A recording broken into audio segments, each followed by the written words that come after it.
All right, we're good.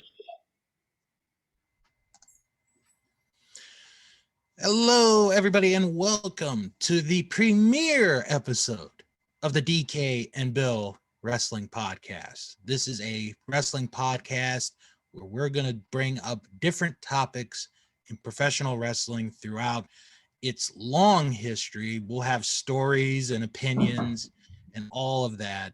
But before we dive into this first episode, I think we should introduce ourselves to our viewers and they can get to know a little bit about ourselves. So I'll start it off with DK since he is at the front of the name of the show. So Yeah, I'm DK,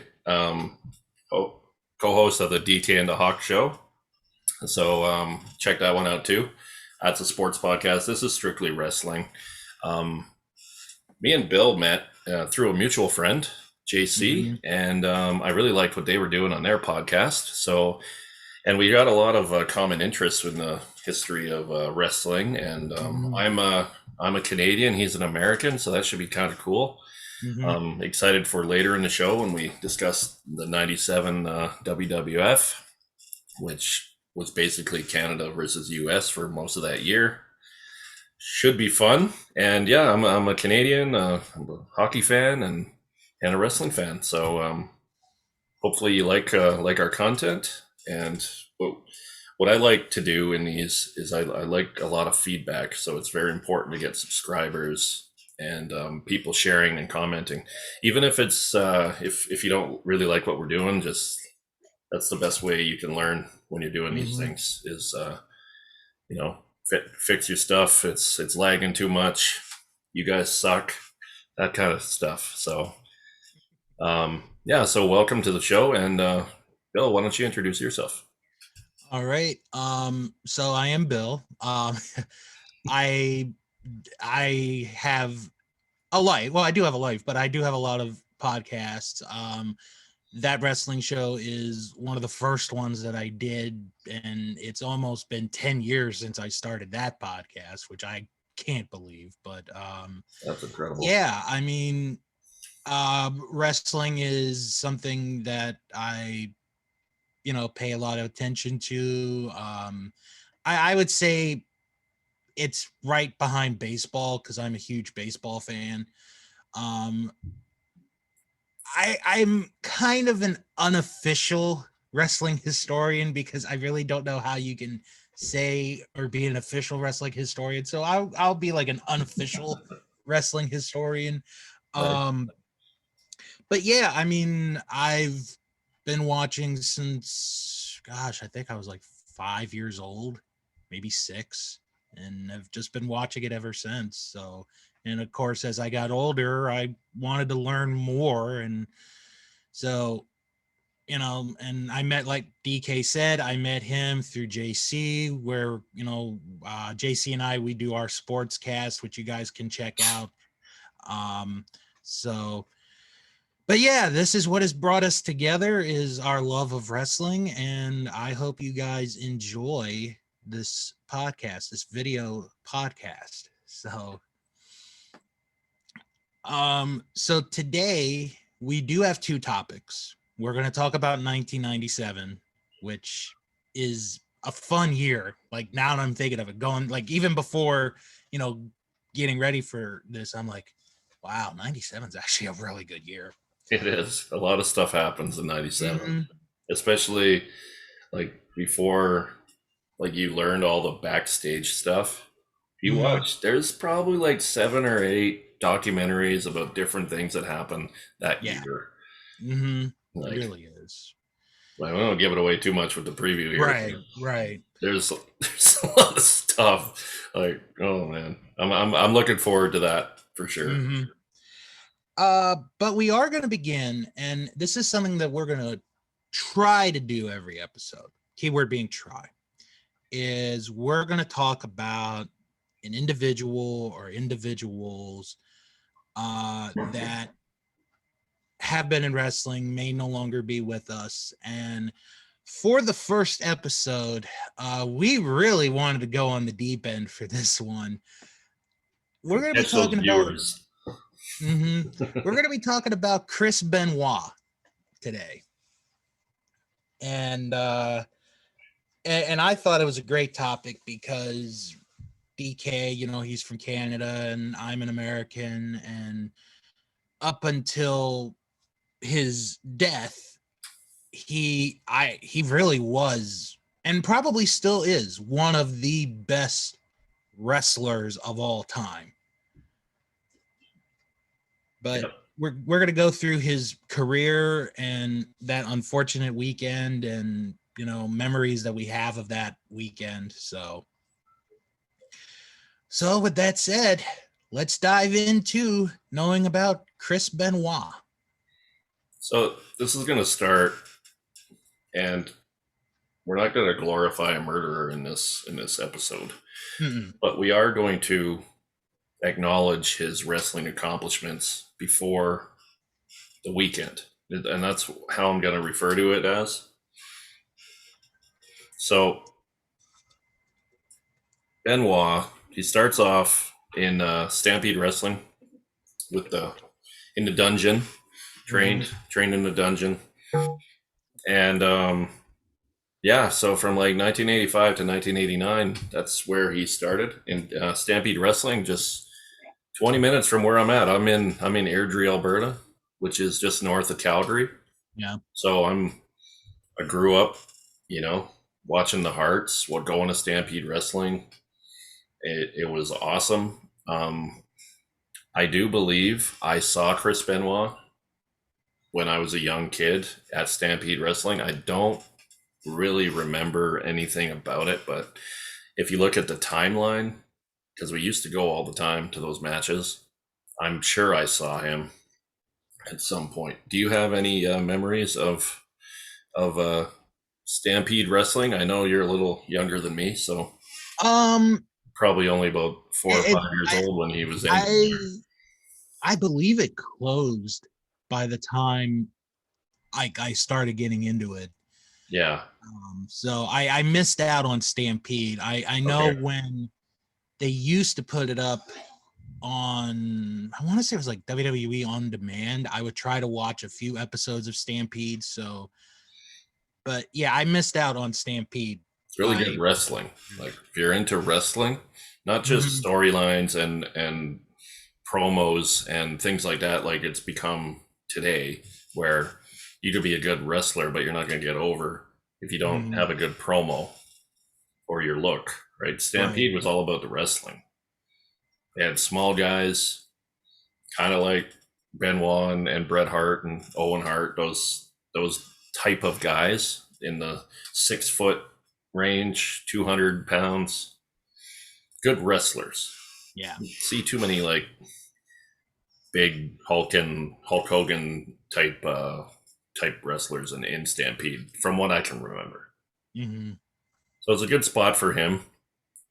He seemed to cross over a little bit here because he was in New Japan from 86 to 94. Do you have any stories about seeing any of those matches? Really, it would be the Super J Cup tournament from 94. Yeah. And I got a disc when I was 19. I still have the disc of the tournament. And that show, if you guys have never seen the Super J Cup, it is worth the watch. It's probably one of the greatest wrestling shows of all time, not only because of the matches, but the people that are in the tournament. And Benoit, and I don't really know the backstory to it, but he got a first round bye in this tournament. And his first match would be against Black Tiger. And at that time, Eddie, Black Tiger was Eddie Guerrero. Yeah. So after they hated each other. Yeah, that's where he met him. Yeah. Actually, if you've ever seen Dark Side of the Ring, the Benoit episode, Vicky talks about Eddie, meeting Chris, and at first Eddie was like, Benoit, he's an asshole. I know. That's such a good. I'm honestly like, don't stop this podcast. Go watch it because we want you to Right. watch our podcast. But if you haven't seen Dark Side, it's on Vice. Mm-hmm. Totally watch it. Like those guys are they're Canadians, so I gotta support my fellow Canadians here. Yeah. And oh man, there's some like not to get off topic, but the New Jack episode is unbelievable. Well, Like I haven't seen a bad one yet. Like you turn on Dark Side of the Ring, and there might be something that you've never even heard of, and right. it's entertaining. I'll be It, honest, I wasn't a big ECW fan. Didn't right. like I knew who New Jack was, but I didn't really understand the whole thing behind him. And like, wow, the taser. And Like, what? and we will talk about ECW Yeah, here in a couple of minutes yeah, here. that's true. It is coming up. But to finish off, in the semifinals, Benoit fought Gato, who is currently now the booker at New Japan Pro Wrestling. And then in the finals of the tournament, he beat the great Sasuke, which, if I remember correctly, Dave Meltzer gave that match 5 stars. And, you know, I actually agree with him because I've seen that match. It is a phenomenal match. But that's like the one of the bigger wins in Benoit's like early years is that Super J Cup tournament. And like I said, like the people that are in the tournament is basically a who's who of legends, Hall of Famers, icons.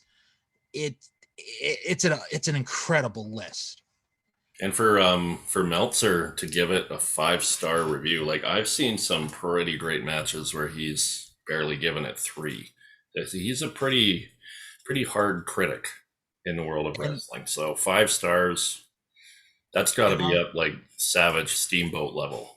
and I'll even throw in this little caveat.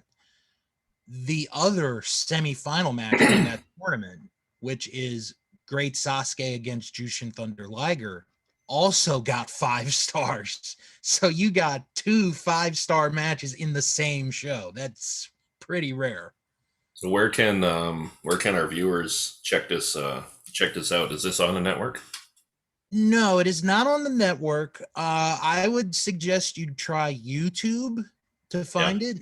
yeah, If it's it's probably on not there somewhere. there, yeah, if it's not there, you can either go to New Japan's streaming service, njpwworld.com, or, and this is kind of a plug, ivpvideos.com, where they sell thousands of Japanese shows and they're at very great prices. Like, Yeah. I think like the disc that I got from him was like $3 to $5. So Oh, yeah, that's solid. Solid price. very, very affordable. Nice. I'll have to check that out. So after New Japan, he has a brief stint with WCW hmm for a year. Um, I see. I didn't know this much because I'll be honest. I'm more of a WWF fan or Right. WWE, depending on what year we're talking about. Um, I didn't realize that Benoit went to ECW in between his 2 years or 2 stints with WCW. Well, I'll say this. This is where I saw Chris Benoit for the first time. Was the first WCW run, Yeah, yeah, me too. because his debut is at a Clash of the Champions, and I actually still have the videotape of the show. It's him and another guy by the name of Beef Wellington against Jushin Liger and Flying Brian Pillman. And this is like the entire show is a tag team tournament, like the first round of a Okay. tag team tournament. And they steal the show. Like, I want to say like 10, 13 minutes, but those 4 guys steal the show. And this is another one where it's like you have this person, this Yeah. team, that team. And it's like, holy crap, it is so good. Well, Brian, like this is an off topic because we're talking about that match, but Brian Pillman was an incredible wrestler before his accident. Yeah. That we may get into that in the '97 review as well because that's kind of he. That's another good. I'm plugging Dark Side. They should like send us some money for this, but Yeah, they really the Dark Side season 3 first episode. The first 2 episodes are Brian Pillman, yeah. and it's incredible. Yeah. I might say that's the best one they've done. Now, there's been some really good ones. How they like the one with Owen Hart, where they actually got his kids and his wife to talk about him. Oh, But that one's you can't even mention him. Like, yeah. what I don't want to talk too much about that because I'd like to use another show Yeah, dedicate definitely. to Owen and his tragedy and his career, kind of like what we're doing with Benoit here. Yeah. Much different circumstances, obviously. Mm-hmm. But Brian Pillman was an incredible wrestler. I feel like he could have been if WCW knew what they're doing, he could have been their Shawn Michaels. Yeah. Like honestly, they could have pushed him, but what they did, they just pushed the big guys, and they brought in has-beens from WWF. Like you see the Hogans and the Macho Mans, like that was good in the late '80s. Right. And WWF knew what they were doing. They got rid of the old guys, started pushing their young guys. Like there's only so much that you can watch with these older wrestlers. Like Exactly. the nostalgia, but yeah, they could have made Brian Pillman and Steve Austin. Like it's hard to fathom like that stunning Steve was going to turn into Stone Cold and right. be the greatest of all time, in my opinion. For drawing crowds and merchandise, like he's not the greatest wrestler of all time, but the greatest character, maybe. Yeah. So yeah, back to that match though. I have seen that match. That's an incredible match. And Pillman and Benoit had some really good moments. I did not realize that was his debut in WCW. I believe that's amazing. His first match ever in WCW, and he goes out and steals the show. So, and I'm not sure if all of the Clash of the Champions is up on up here in the U.S. I'm sure it is in Canada, but when it does come up, you guys have to watch that show and watch that match. It is Clash of the Champions 19. Yeah. Phenomenal show from beginning to end. Yeah, we'll have definitely check that out. It's been a while since I've seen that, but I will definitely probably rewatch that. Right. After his first year in WCW, he goes to ECW for a year from '94 to '95. It's saying here he was booked as a dominant wrestler. And there is a point, I'm trying to pull up the name. He does almost paralyze somebody. Yeah, Sabu. Match. That was Sabu, yeah. Do you have any did you see that match and what happened in that match to cause the injury? I eventually saw the match. I think it's on the Chris Benoit DVD, which if you guys can find it on eBay, good luck. You can find it, save it, and you sell it later because, geez, that's they're probably buried in a yard in Vince's backyard somewhere. So the match is Benoit against Sabu, and Benoit tries like I guess like a sunset, or not a sunset flip, but a back body drop, and Sabu kind of takes it the wrong way, and he lands on his neck, and the match is over. Yeah. And the story is, and it's on the Benoit DVD. Benoit is upset at himself, and he's like, "Oh my God, I've paralyzed this guy. This guy's career is over." Yeah. And Paul Heyman, like the next time he sees him, Benoit, he's like, "You're going to be known as the Crippler. You're going to be the Crippler, Chris Benoit." And that is a moniker, a nickname that stuck with him for the rest of his career. Yeah. So Canadian Crippler. yeah, the Canadian Crippler. And then after that, he became a part of one of the more remembered stables in ECW, the Triple Threat. And this is the original Triple Threat that we're going to talk about real quick, because it is him, Dean Malenko, and Shane Douglas. That's the original Triple Threat. Okay. Like maybe the more remembered version is Douglas, Chris Candido, and Bam Bam Bigelow, but Malenko, Benoit, and Douglas were the original Triple Threat. Really? And I'm learning stuff here today. Benoit and Malenko would win the ECW tag team titles in February of 95 against Sabu. Wow, Sabu came back pretty quickly. And the Tasmaniac, aka Taz. And they would hold the belts for only a couple of months, which kind of surprises me. Maybe the Japanese commitments came in. I'm not really sure, but they would drop the belts. And then towards the end of the summer of 95, Benoit would leave ECW. But according to Paul Heyman, he said that he was going to put the ECW world title on Benoit, and he was going to be a long-term champion, which I think would have been oh my gosh, I can't imagine the matches Benoit would have had as ECW world champion. Yeah, I feel like his style, like he could technically wrestle you like a Bret Hart, but he could also go out there and brawl. Yeah. With like street fight style matches that you kind of see all the time now with the kendo sticks and the chairs and the tables and everything.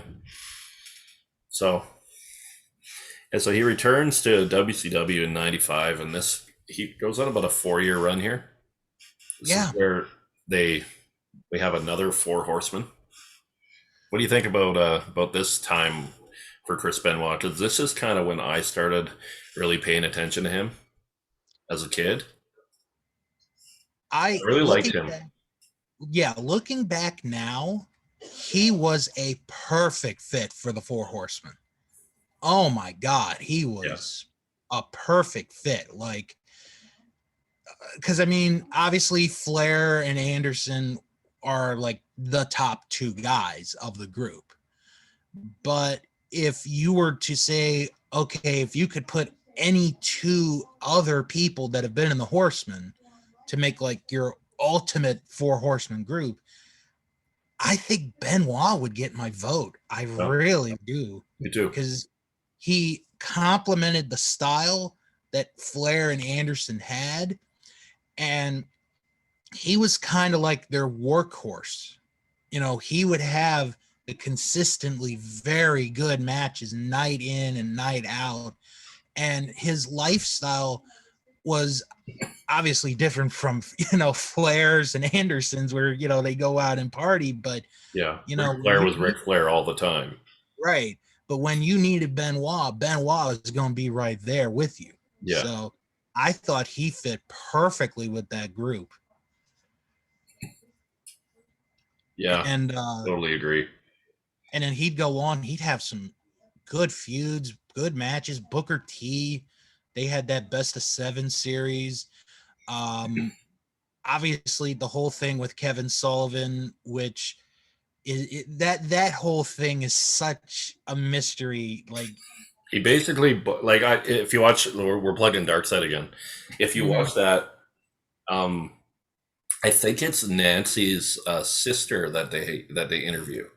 Yeah. in that show. And she said he basically booked his own divorce, Yeah. which is hilarious It's the because best way to put it. he put it in the storyline, and then they ended up getting together in real life. It's almost like when movie stars like are doing a movie and then they end up Yeah. getting married and spend Like all this time together. Brad Pitt and Angelina Jolie would be like the equivalent to this. Yeah, yeah, yeah. That's probably a good comparison there. They could Yeah. maybe be in the movie if they make a movie. um, yeah. What was I going to go next here? Let's see. Oh, we should probably talk about the very brief run as world champion in WCW. Yeah. Oh, you know what? Before you go there, this is where I wanted to bring up a match that I remembered. They had Mhm. I can't remember if it was in Toronto, and it was kind of like an Owen Hart tribute match Oh yeah. where it this was about maybe a month after the fall at Over the Right. Edge, and it Right. was Bret Hart in WCW, which we'll do a show on that because that's freaking biggest train wreck to ever happen. But Bret Hart versus Chris Benoit, one of the top 5 matches I think I've seen. All right. I'm gonna say something controversial here, Okay. and I will give my reason why in a minute. I'm not that big of a fan of that match, and I'll No, tell you why. It's not. First off, it's not Brett's fault or Benoit's fault. It is no. not their fault. It's the commentary. Like when because I've only seen that match once or twice, and I'm a Bobby Heenan guy. I love Bobby Heenan. I think he's the greatest manager of all time. Oh, no doubt about it. But in that match, which is supposed to be like their tribute match, Yeah. I felt like somebody was telling Bobby Heenan, you got to tell jokes during this match. Yeah. Like they're kind of forcing Bobby to do this. Yeah. And it doesn't go with this match at all. Well, It really you shouldn't doesn't. be telling jokes when you're doing a tribute match for a guy that fell Yeah. to his death. Yeah. So I kind of blame me not liking the match more on the production of Okay. whoever was doing that It's a good than way the to put it. actual wrestlers. I think I might have to rewatch that and then just listen Yeah. because, I think I've only seen that match a few times. I know I watched it live, which I never Mhm. did. We Right. always, in Canada, we always had WCW. Monday Nitro would air on Wednesday nights, and because Raw was on Monday. Mm-hmm. So we never got to see Nitro live. And Yeah. correct me if I'm wrong. If was this a Monday Nitro match or was it on a pay per view? No, this was a Nitro That's match. what I thought. So, and '99, that's like WCW was. You could kind of see them going down Mm-hmm. because they had a really good run in '96 and '97. And even 98. 98's a good. 98, 98. Yeah, they won the ratings war that year every week because Raw Great. Raw was good with this Stone Cold and McMahon stuff, but everything Mhm. else was pretty subpar because Shawn Yeah. had left. You had this forced DX with Triple H and Mm-hmm. X Pac and the New Age Outlaws, which they were doing their thing. It was okay, but I feel like the NWO kind of gives too much NWO Mm-hmm. going on. Like it seemed like there was like 3 or 4 groups, and then everybody was part of a group, and Yeah. that's kind of the downfall, in my opinion, of that company. But yeah, I'll definitely have to check that match out again and listen to the commentary so I can Yeah.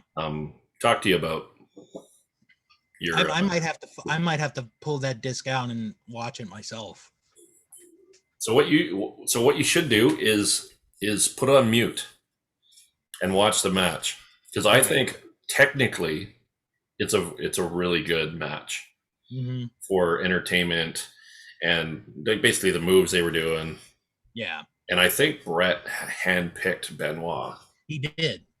Like, well, back then there wasn't a whole lot of guys he would have chose. Benoit had the Canadian. He was a Canadian. He had the Stampede connection. So that's probably why he went that way. Mm-hmm.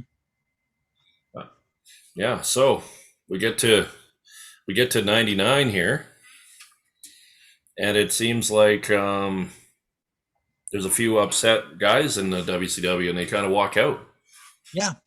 And basically, they were called the Radicals, which I always thought that name was kind of lame. But the Radicals showed up on Monday Night Raw, and if you're, I like, correct me if I'm wrong, but according to Darkside, they walked out on WCW, but they hadn't signed yet. Now, I don't know if this was a storyline that they were trying to run, but on the Dark Side episode, they said they walked out on Raw and they were sitting in the crowd. And I don't know if they had actually signed a contract when that happened. It was very quick. So with the walkout, this was the day after a pay-per-view the WCW had run. Yeah. And Benoit had won the world title. Yeah. And the next day, Benoit, along with Guerrero, Dean Malenko, and Perry Saturn, all leave. They all leave WCW the next day. And then I don't think it's even 2 weeks after is when they make their debut on Raw. And it's a big deal, and they're sitting in the front row, and I'm trying to remember, because I think in the story they had not been signed, but behind the scenes they might have been. Yeah. I'm going by what the Dark Side is talking about. So, like, I don't know how accurate that is. Yeah. But, like, like when they came into the crowd and then they jumped the rail. Oh, that was such like that never would have happened if they weren't signed. Yeah. And then Guerrero did the frog splash, and then Benoit did the headbutt. And I don't know if Malenko did his finisher or anything, but I can't remember exactly who they attacked. And it was kind of like another group, because that was back when everybody was groups. There was Nation, there was DX, there was a whole bunch of different groups. Right. So, but yeah, that was pretty exciting for me when I remember watching that Raw. I'm like, well, Chris Benoit, Eddie Guerrero, I'm like, holy, here we go. Yeah. This is going to be good. So from there, Benoit is a big part of 2000 WWF.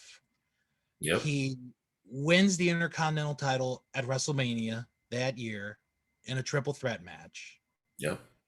And then in July at Fully Loaded, he's in the main event of that show, challenging The Rock for the WWF title. And there's a funny story on the Benoit DVD where he has the match, and there's the stipulation where if The Rock gets disqualified, Benoit wins the title. Right.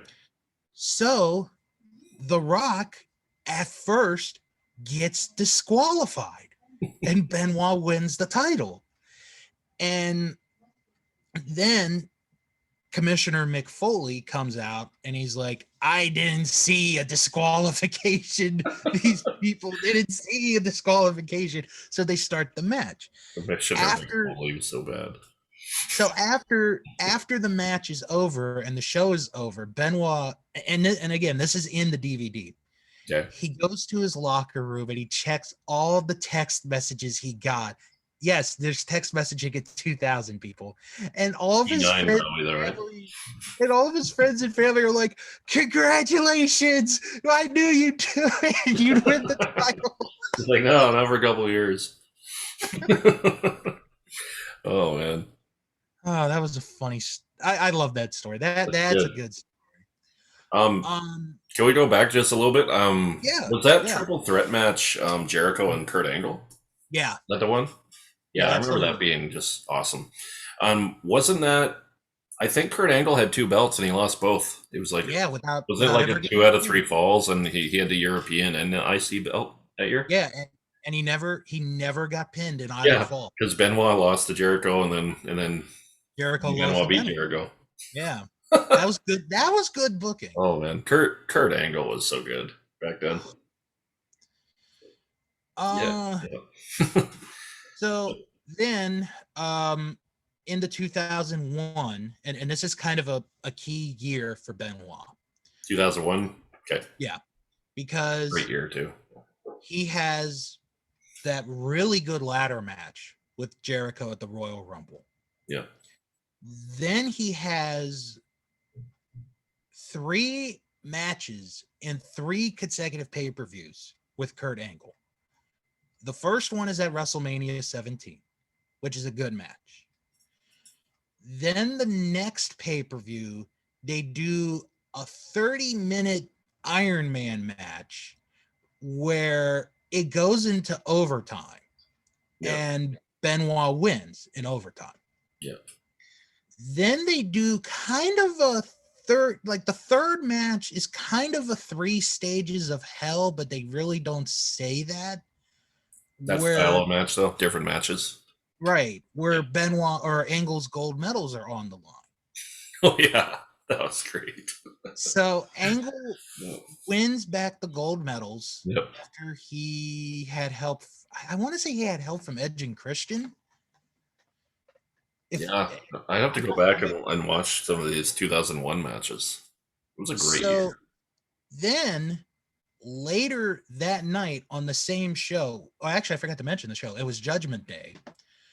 Jericho is in a tag team turmoil match, and he has a mystery partner. Well, the mystery partner ends up being Chris Benoit, and they go on to win the match.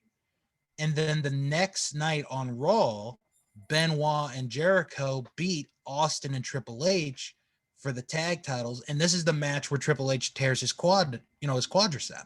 Oh man, that was rough. Finished the match too. Like, Oh, I will always give Triple H credit for finishing that match. he's a pretty tough guy considering. Yeah, You know. even if, and there are people that don't like Triple H, but you can't deny his toughness on that one. Well, I don't think they like him for reasons like they think that he made it Right. where he is now because of who he married, Yeah. which isn't fair. I think he No, would it's have. not. I think he.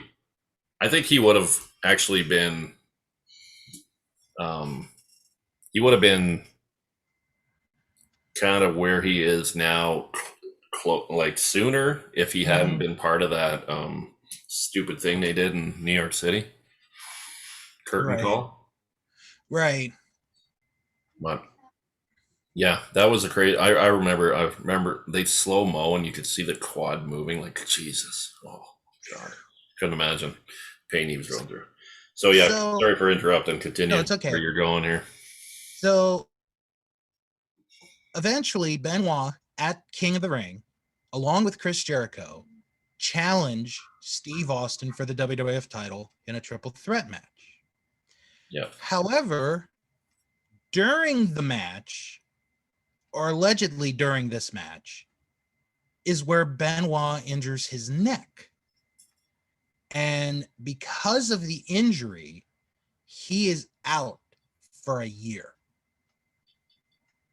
And Chris Benoit does not wrestle for a whole year. And might have been a blessing in disguise because we did get the invasion angle, which can be another topic on another time. yeah. So, and then he comes back in 2002, and this is where I think we get the start of his best run. Yeah. I really like 2002. Yeah, this is, correct me if I'm wrong, this is like when he goes and wins the Rumble, and and has that the title match. Is that when he wins the Yeah. title at Mania? And He has Shawn like and Triple H. I'm just trying to remember the year it's because it was 2000. WrestleMania 20. Yeah, that's in '04.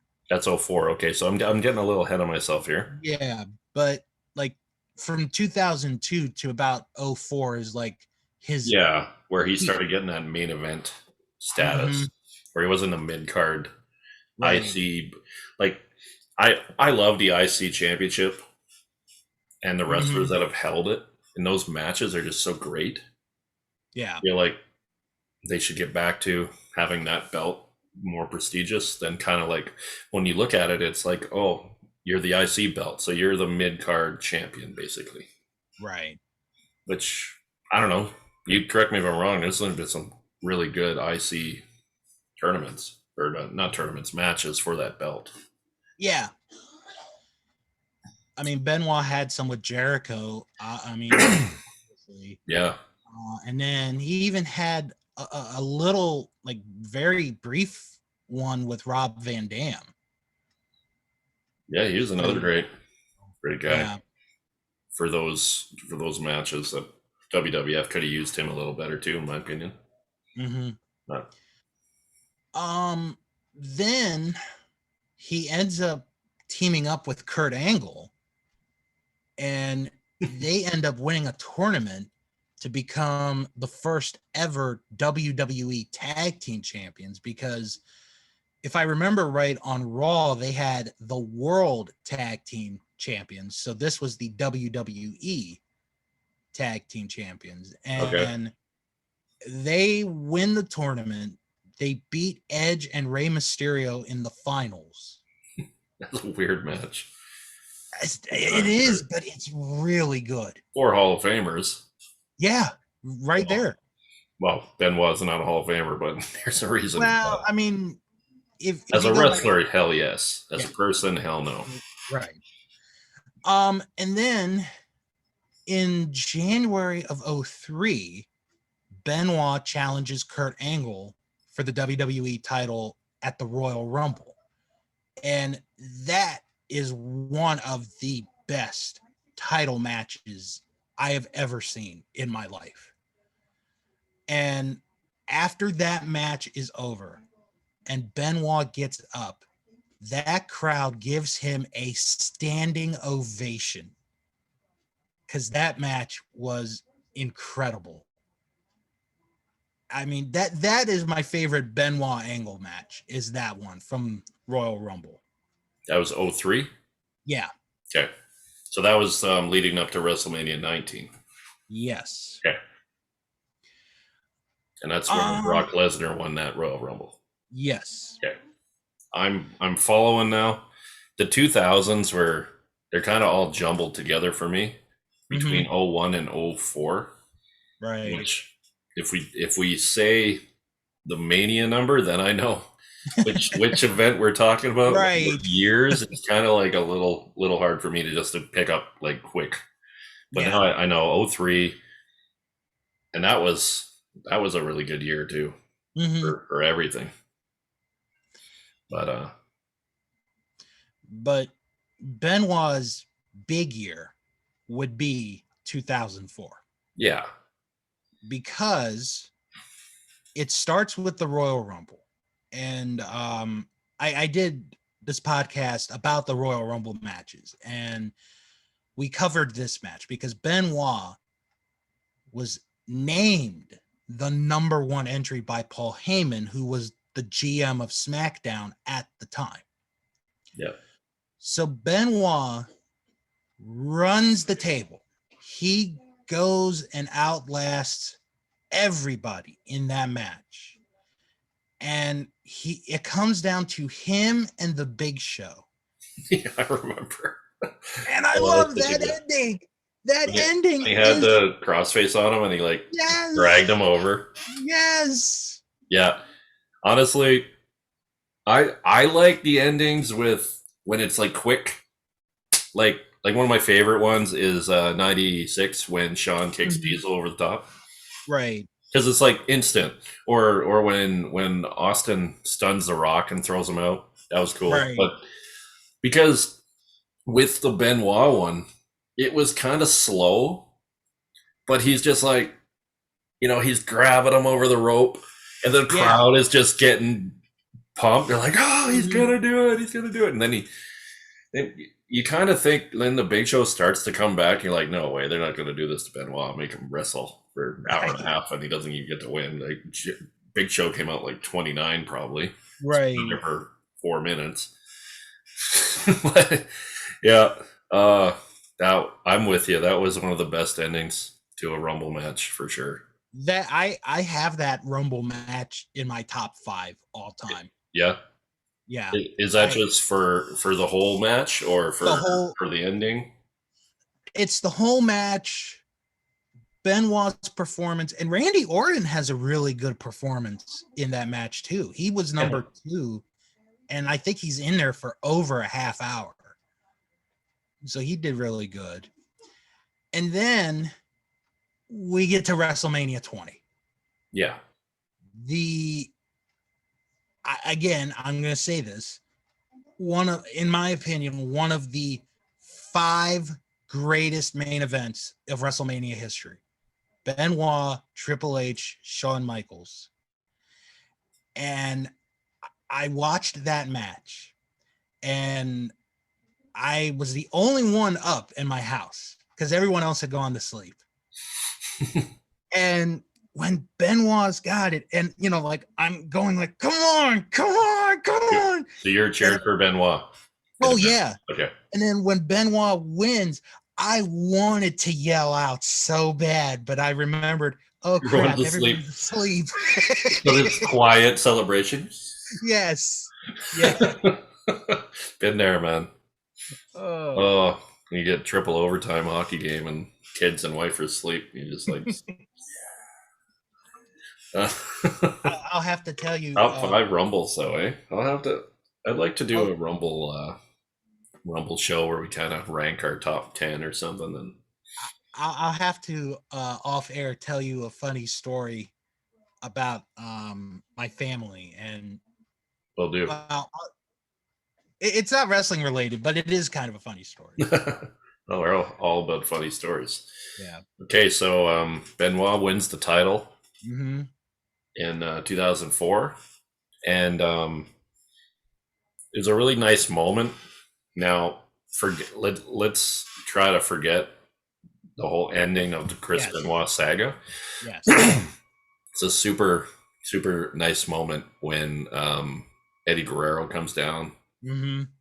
You got the families in there, which this is probably the first time you see Vicky on WWF TV before she became that annoying character. And then Daniel and Nancy are in there, and they're all hugging, and it's hard for me to watch the ending. Like we talked about before we started recording.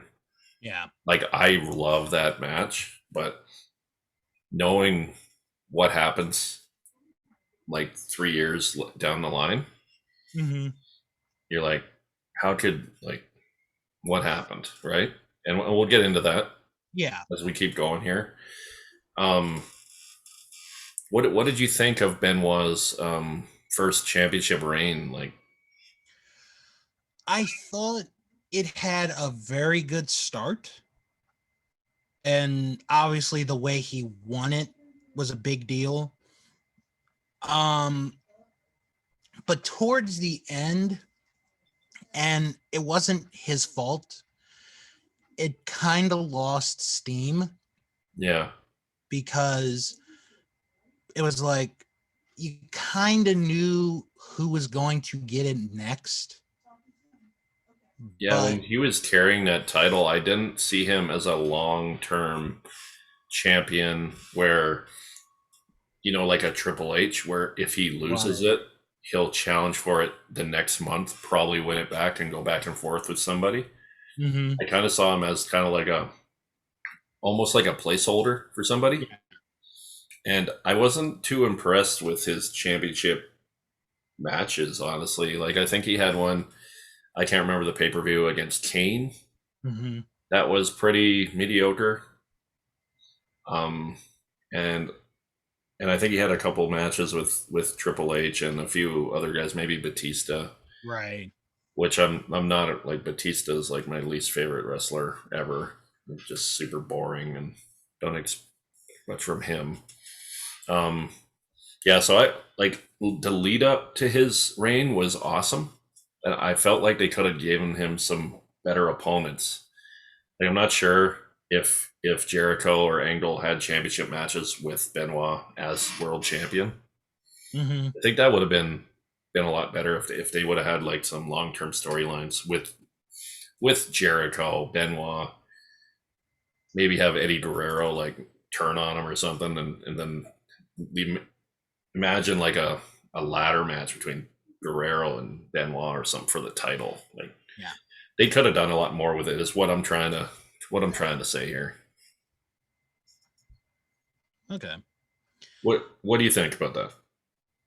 Um, I think him and Jericho would have had a good match if they had given them the opportunity. Yeah. Um, I Oh, want okay. to. I see what's happening here. Sorry to cut you off. I was because I couldn't remember how it went. Yeah. This is when they started pushing Randy Orton. Yeah. Randy Orton was saying he's going to be the youngest champion ever. Mm-hmm. He beats Benoit at SummerSlam and then loses Triple H the next month, and then Triple H is champion again.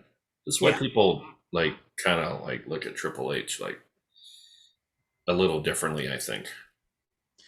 Yeah, it was. And it was kind of like, I think it was kind of looked at as, this was unfair to Benoit. Yeah.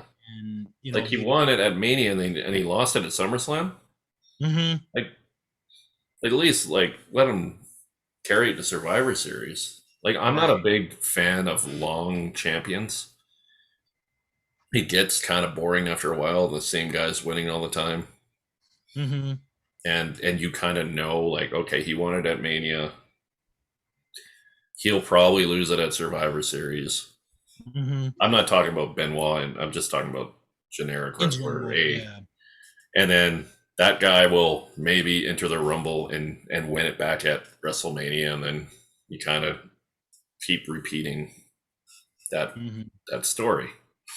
So I feel like Benoit should have held on a little longer than the few months that they gave him. And the matches, like the Kane match, I remember that was not good.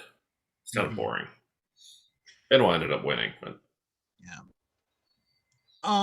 So really after Benoit loses the title, he's not really in the title picture the rest of the time he's at Raw yeah, for the most part.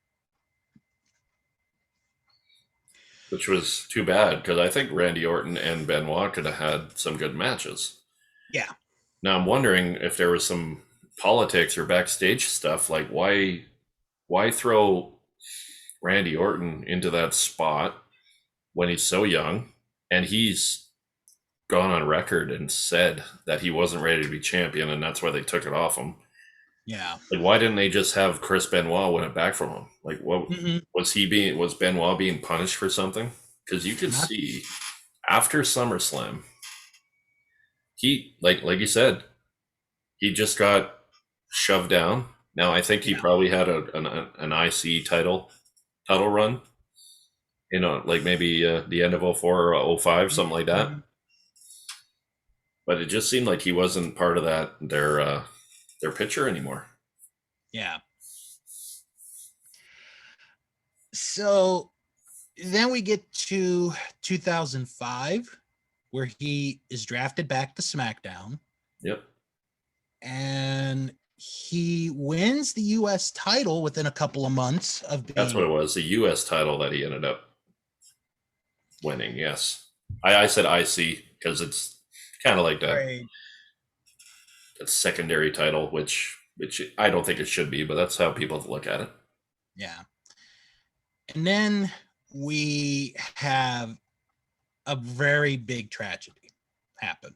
Yeah, Um, on November 13th, 2005, Eddie Guerrero was found dead in his hotel room in Minnesota. And obviously, Benoit is devastated. yeah. And what I didn't know, and I didn't learn this until watching the Dark Side of the Ring episode, was when Chavo got there that Eddie was still alive. Yeah, he died in Chavo's arms. Yeah, I did not know that until that episode. Yeah. And hearing Chavo talk about it, like, that was gut wrenching. Yeah.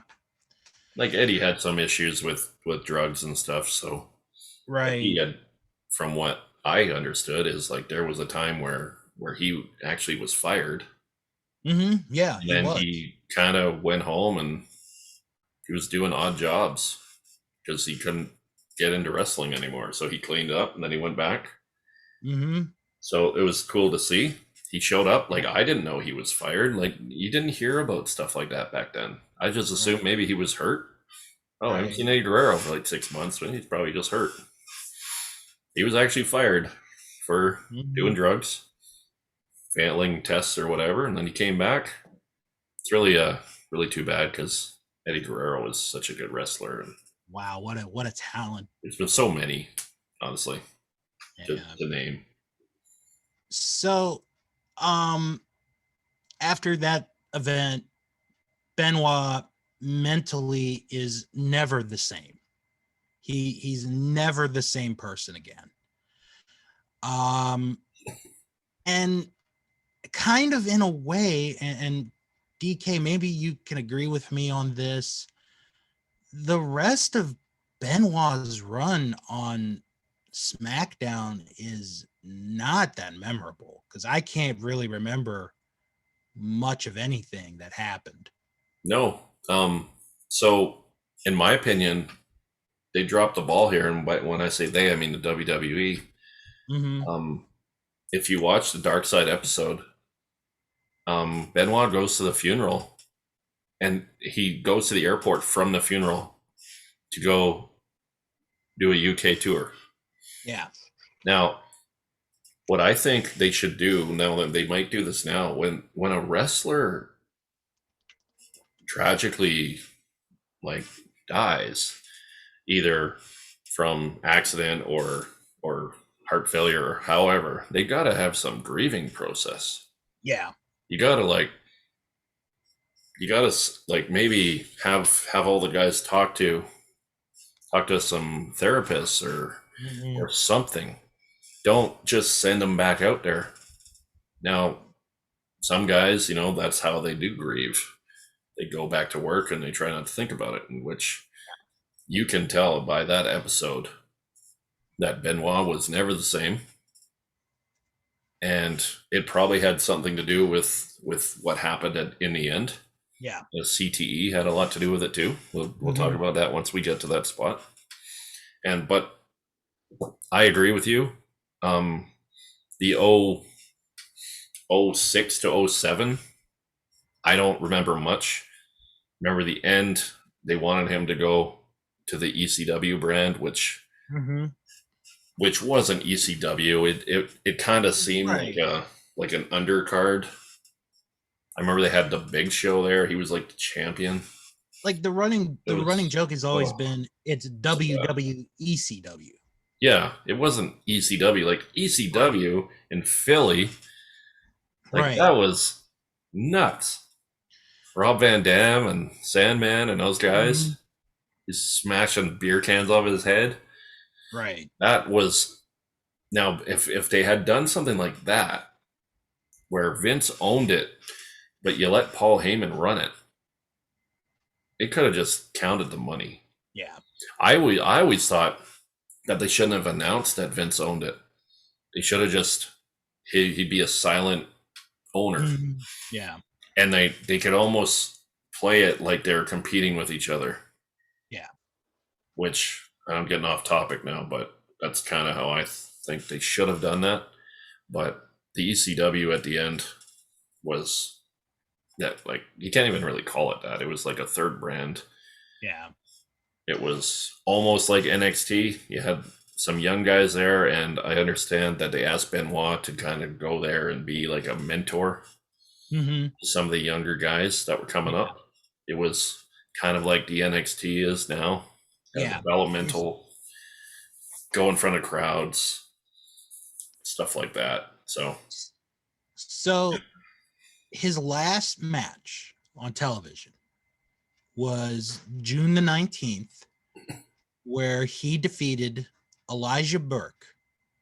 And that match was to determine who would compete at Vengeance for the vacant ECW title. And it ended up, the match was going to be Chris Benoit against CM Punk. Yeah. Which on paper is a dream match. Yeah. Especially at that time. And then we get to the weekend of that show. And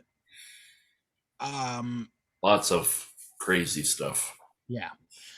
So Benoit had called some officials, WWE officials, and said that he couldn't make the house shows that weekend because his wife and son had food poisoning. Yeah. Then he does not show up at the pay-per-view, which, knowing Benoit, unless, something happened, he does not miss a show. Yeah. So Benoit is replaced on the show by Johnny Nitro. And throughout the match, the fans are chanting for Benoit, not knowing, what the announcers had said. The announcers had said that it was a family emergency. Stephanie McMahon later indicated that had Benoit been at the show, he would have defeated CM Punk for the ECW title. Yeah. Which I actually believe, because I thought going into, I didn't see the show, but going into it, I kind of thought, yeah, he's gonna beat Punk for the title. Well, because I think the whole thing was Benoit was going to be the mentor on that brand. He was going to be the champion, and then Benoit or CM Punk was going to be elevated. Mm-hmm. Now, I'm saying main roster because that's how we talk now with NXT and stuff. Yeah. But, CM Punk was on his way up. And if you watch NXT, when guys lose the belt, that's almost a good thing for their careers. It means that they're about to be elevated. But and that's kind of how I saw it. I don't know, like losing a match to a high profile guy is going to help your career at all. But that's just kind of how they used to do it. But yeah, so I agree with what you're saying there. That CM Punk was going to lose, and Benoit was supposed to just be the champ for ECW. Yeah, for a little while. Yeah. Yeah. So do you want to just kind of go through the weekend? Yeah, and kind of in a way, if you don't mind, I kind of want to know if you remember, like, for you personally, like your weekend of that, because I have a story of my own for that weekend. Well, I remember hearing reports, and in Canada, the media was that, like, you thought someone broke into his house and killed him and his wife and kids. Like, they didn't say anything about what had happened. The WWF came out and they said something about Benoit and Nancy and Daniel have passed away. They didn't say were killed. Yeah. The whole Monday night thing where they did a tribute to him before they knew what happened. Right. And in Calgary, they had like a big news thing. They had like, I think I still have it somewhere. Chris Benoit kind of passed away. Like, I can't remember exactly how it was worded, but it wasn't worded like he had done a murder-suicide, which is what we'll find out later. Like, my weekend was very weird, and I was going through a bit of a rough time in my life because my grandmother had passed away the previous month. So she had passed away, and we were getting ready for like the next weekend because we were having like this big family reunion. Yeah. So on the Saturday before the news had broken, and I always remembered this, and it was kind of eerie. My grandma got a letter from her sister wishing her a happy birthday. And her sister was suffering from Alzheimer's. So she like kind of, like Alzheimer's really messes your brain up. So that was kind of eerie. Sunday, I didn't see the show. I think I read like the report that Benoit wasn't there. Mm. So then that Monday, I remember that Raw was a 3-hour Raw. It was going to be a 3-hour Raw, and it was going to be the Vince McMahon funeral because Vince Right. had blown up in his limo a few weeks That prior. was such bad timing for that It really storyline. was. I forgot about that when they killed him. And then he Yeah. just comes out and he's not dead and he's like, yeah, Right. oh, okay. Yeah. So Hmm. this is what I remember. I went on the Ring of Honor message board at like 6:00 that night because I was just looking stuff up. Yeah. Then I go to WWE.com and I read Chris Benoit found dead. And I'm shocked, like Yeah. anybody would be. What? Yeah. And I go to I go back to the Ring of Honor message board and I typed, Chris Benoit's found dead. And there are people on there that are like they're devastated. It's like, this is an effing joke. This is a terrible joke.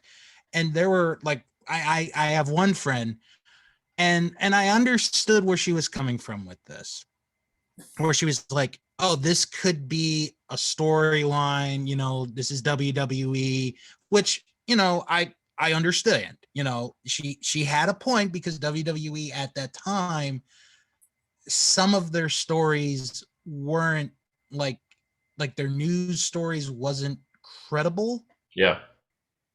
Because I think like a couple weeks prior, they had reported like a former wrestler had died. And then later that day, they were like, oh, we made a mistake. He's actually not dead. He's still alive. Didn't a wrestler like post something? Like I know that Yeah. this was like, I don't know if Facebook was around then, but I think he said like, no, I'm not or something. Yeah, exactly. Can't So, remember who that was. so Man. yeah, then I'm just like in complete shock. Like, Yeah.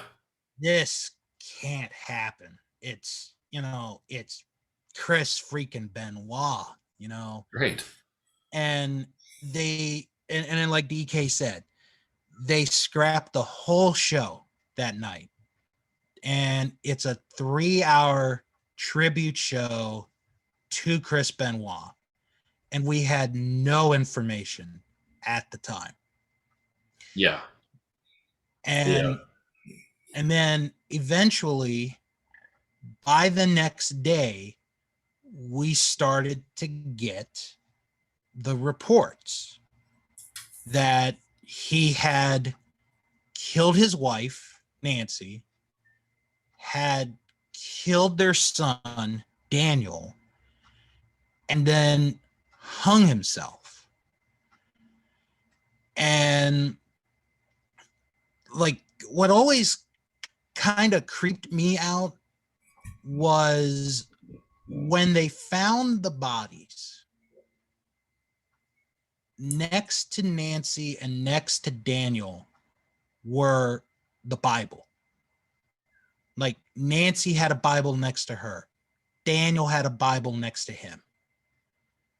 Yep. That kind of creeped me out, and it still does in a way, because I guess it was Benoit saying, don't punish these two.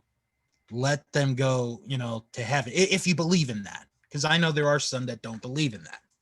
Well, that didn't make a lot of sense to me, because if you believe in that, then if you get murdered, Mm-hmm. you're not going to be judged Right. based on that. Right. And the other bone chilling part of that whole thing was the knives. He left knives under the bed. Mm-hmm. And the craziest part of this whole thing is the timeline. Oh my God. Now, this is the timeline. Yeah. And I still can't believe it. Now, this is just my opinion of what I think happened. And then you can give your opinion as well. It seems like on Friday night, they're having a barbecue. Mm-hmm. Okay. There's some wine, a lot of wine and beer drank Friday night. They had wine and beer were in the stomachs of Nancy and Chris. Mm-hmm. Seems like they get into some kind of argument or whatever, and he strangles her. Right. Friday night. Daniel is still alive at this point. Yeah. He's sleeping in his room. Chris goes to sleep with Nancy dead in the house. Daniel is sleeping in his room. The next morning, he wakes up, gives Daniel a bunch of Xanax, and then suffocates him. Yeah. That's the next day. Then, Saturday, he goes out. He goes to a bar Saturday night. Mm-hmm. Has some more alcohol and food, and he goes out for the night.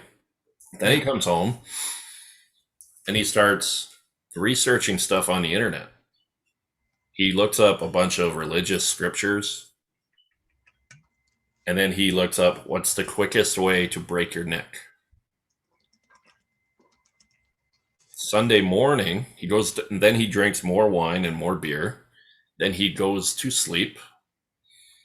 And this is when he's texting Chavo, and I can't remember who the other person he was texting.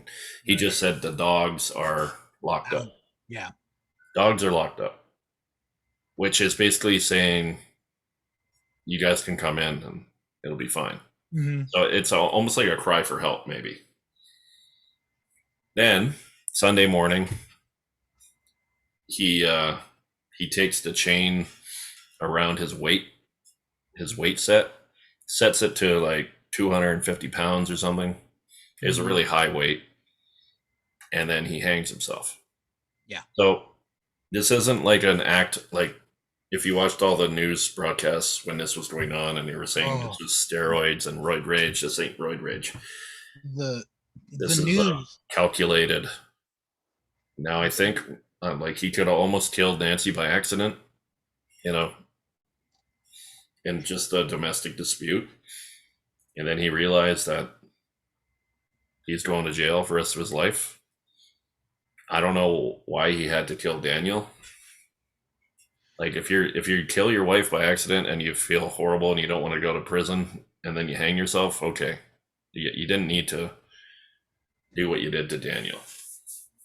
So what's your take on the whole thing, and what do you agree with my timeline? I agree with the timeline. Let me say that first off. I definitely agree with the timeline. You hit it on the nail. As far as the media coverage, that pissed me off so much. Yeah. Because they weren't focusing on like the guy. They were focusing on like his nicknames. He was known as the Crippler. He was the Rabid Wolverine. And it was they're wrestling names. Yeah, and Nancy Grace was the worst one. Oh man. That woman. Oh yeah, And it was it's brutal. Jericho that really put her in his, put her in her place. Yeah, Um, and then like stories started to come out that, you know, Kevin Sullivan did it because of the hatred that they had. And it, like that theory has been out for years and still is out to this day. I think that theory in my mind has been put away for good. I That he hope did. so. That was ridiculous. Yeah. One thing that we should mention in the timeline after the death is that Christopher Nowinski, who was a professional wrestler, retired because of concussions Yeah, and ended up becoming a doctor in studying the brain, the yeah. human He brain. became a neurologist. Yeah. And he's kind of, and it's going to sound weird saying this, he kind of became a hero in this entire story Yeah, because he asks Chris Benoit's father if he can study his brain, which his dad is like, yes, by all means, go ahead. So he studies the brain, and it's revealed that Benoit's brain was so damaged that he basically had the brain of a senior citizen. yeah. It was It's like, been an 85-year-old Alzheimer's yeah. patient. So ultimately, in the end, what caused the murder, the double murder suicide, is so many factors. The brain being one of them, steroids or other types of drugs, I think, were, Testosterone too. yeah, was another one. And I think alcohol played a part in it because you mentioned, you Yeah, know, the Friday and Saturday yeah. that, you know, excuse me. So, and then the saddest part of all of this, and this is where I think the one who suffered the most from all this, as far as living, is Chris's oldest son, David. Yeah, David. Because Feel for in that kid. in Jericho's second book, he talks about the Benoit situation. And there's like a point in the book where David asks Chris, crying, and he's crying. He's like, am I gonna be blackballed forever? You know, because he had wanted to be a wrestler like his dad. Yep.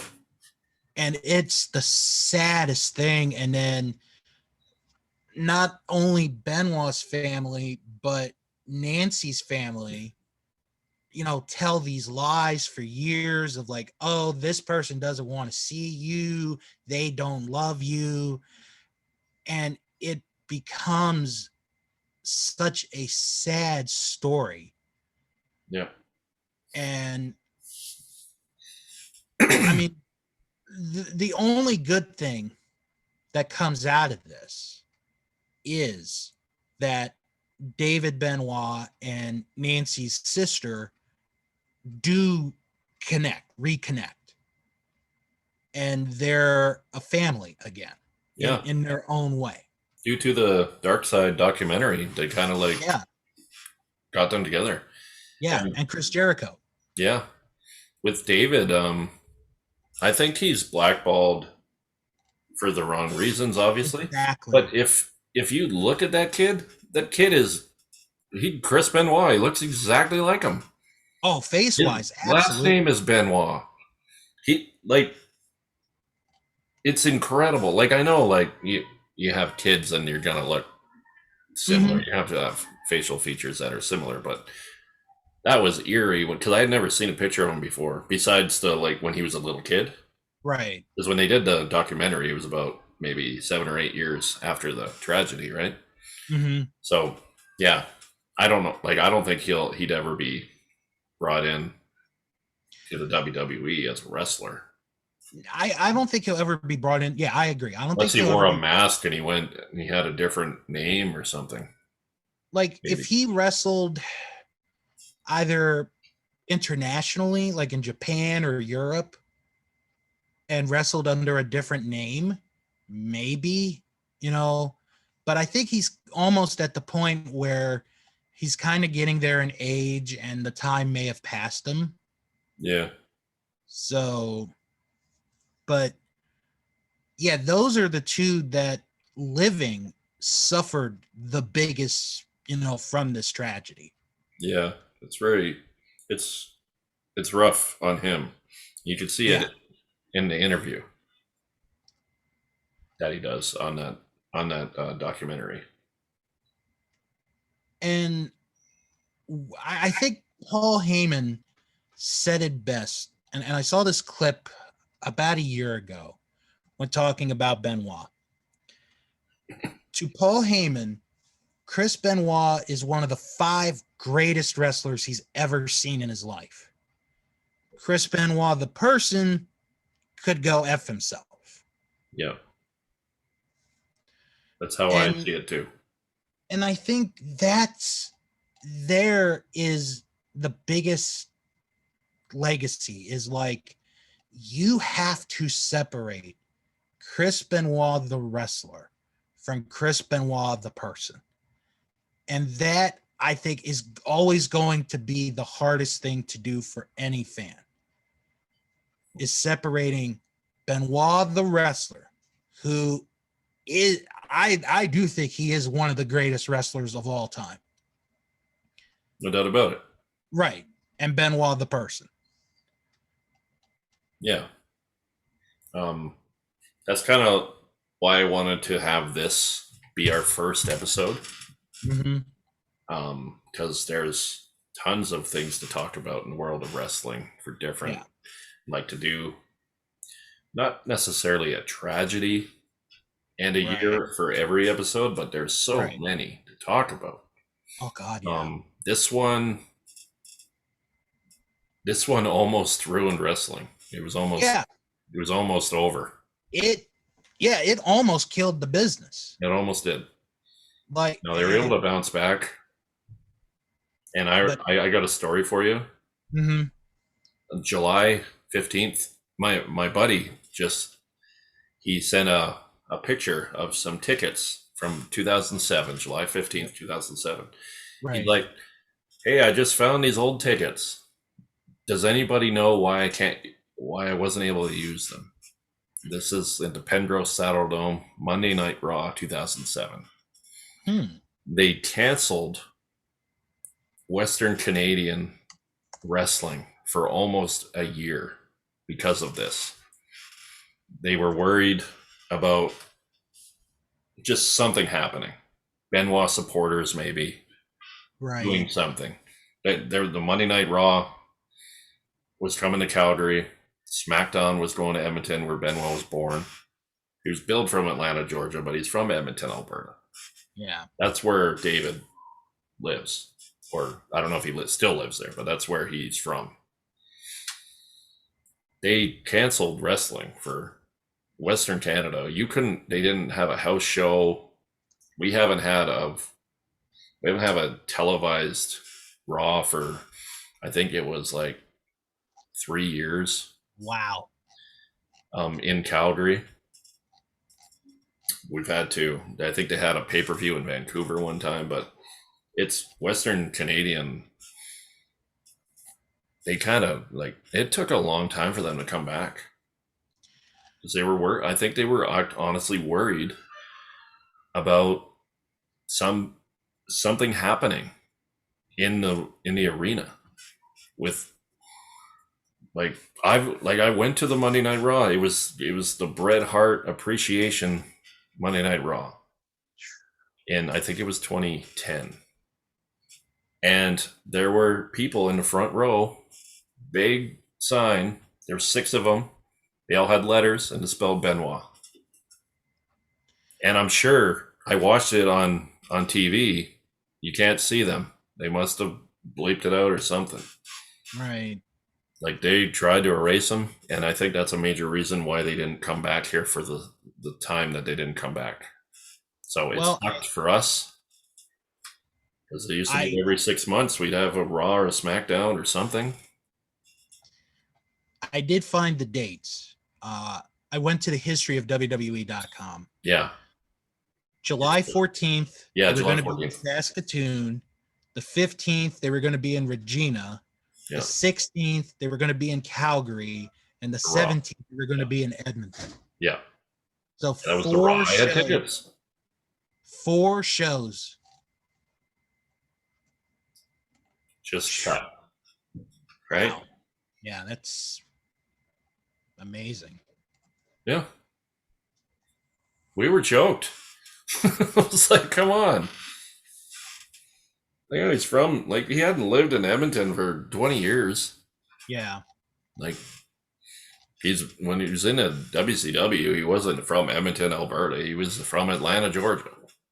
Mm-hmm. When he went to the WWF, then that they call it the Canadian Crippler. Yeah. So they from Edmonton, Alberta.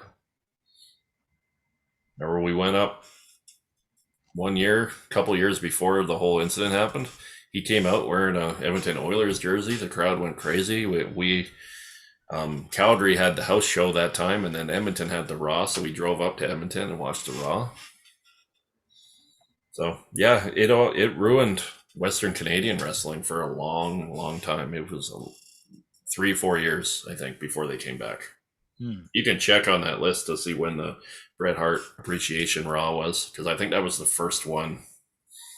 It's kind of when he came back, when he was going into the Hall of Fame. Uh-huh.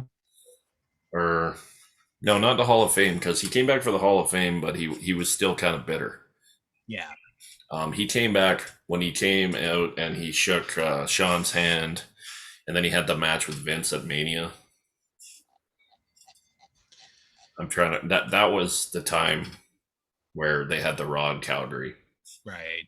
Which, remember Alberto Del Rio was champion at that event, so.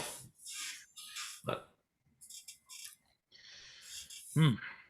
Well, I think on that note, we should transition. Yes, sir. Happy times. Chris Benoit, while he wasn't a big part, was a part of 1997 wrestling. And oh my goodness, what fun times they were, especially if you were a young adult or a teenager. Yes, sir. Okay, I wanted to start because I actually have a fun story with 97. So the weekend of that Royal Rumble was my dad's 50th birthday. And they did a party, and we had like all of his brothers and sisters come down and a lot of people. And we had so many chicken wings left over. Sweet. So during the show, I just went got some chicken wings. So like the timing was kind of good in a way because the show was that night, and the party was the night before, and then everybody came like that afternoon, and we all hung out, and then after they had left, it was like, all right, it's Rumble time. I'm, gonna put this on tape, and then you had the show, and then you had the ending to the Rumble match, which was kind of cool. So, but that was a fond memory for me as an 11-year-old, 12-year-old. That's my favorite time of the wrestling calendar. Mm-hmm. Is Rumble and then leading up to WrestleMania. Yeah. So We can talk about that first pay-per-view of the year where you had Sean challenging Psycho Sid for the title, Yep. coming back to San Antonio. San Antonio. Turns out I heard a story about this that he had like 103-degree fever. He was real sick and Yeah. still carried Psycho Sid to a pretty good match. Psycho Sid was Psycho Sid. He wasn't. He was just a big guy, kind of like a Kevin Nash style. Mm-hmm. The Rumble match I thought was really good. What did you think of the way they did it? Where in the record book, still Stone Cold Steve Austin is the Royal Rumble winner of this match because he's a 3-time winner. Yeah. 97, 98, and 2001. They don't talk about his getting thrown out by Brett and jumping back in when they talk about the history of Stone Cold Steve Austin. This is a shady win, but did you like? I like the ending. You did like it, Brett I did freaking like out and smashing. Mm-hmm. You could kind of see the heel Brett starting at this event. Mm-hmm. Because it's like Brett's doing the right thing. He's the good guy. He's doing what is supposed to do. And here's Austin, who Brett clearly threw out. He threw him out. Yeah. There was no doubt. But then Austin, I guess, noticing the referee's back's return, comes back in, throws Vader and Taker out, and then pitches Bret Hart out to win. Yeah. And Bret Hart throws one of the best temper tantrums right ever. Yeah. And he's grabbing Vince by the jacket, and it's so good. Yeah. And then like the rest of that show is like very forgettable in a way. Yeah, honestly, I'm trying. Like I watched that event. Like I was telling you off air, it's like one of my favorite years. So when I was off work, I was just watching all the pay-per-views kind of like in succession, and I'd watch like some of the Raws. Like I'd read like the description of the Raw, right? A little bit of the Raw too.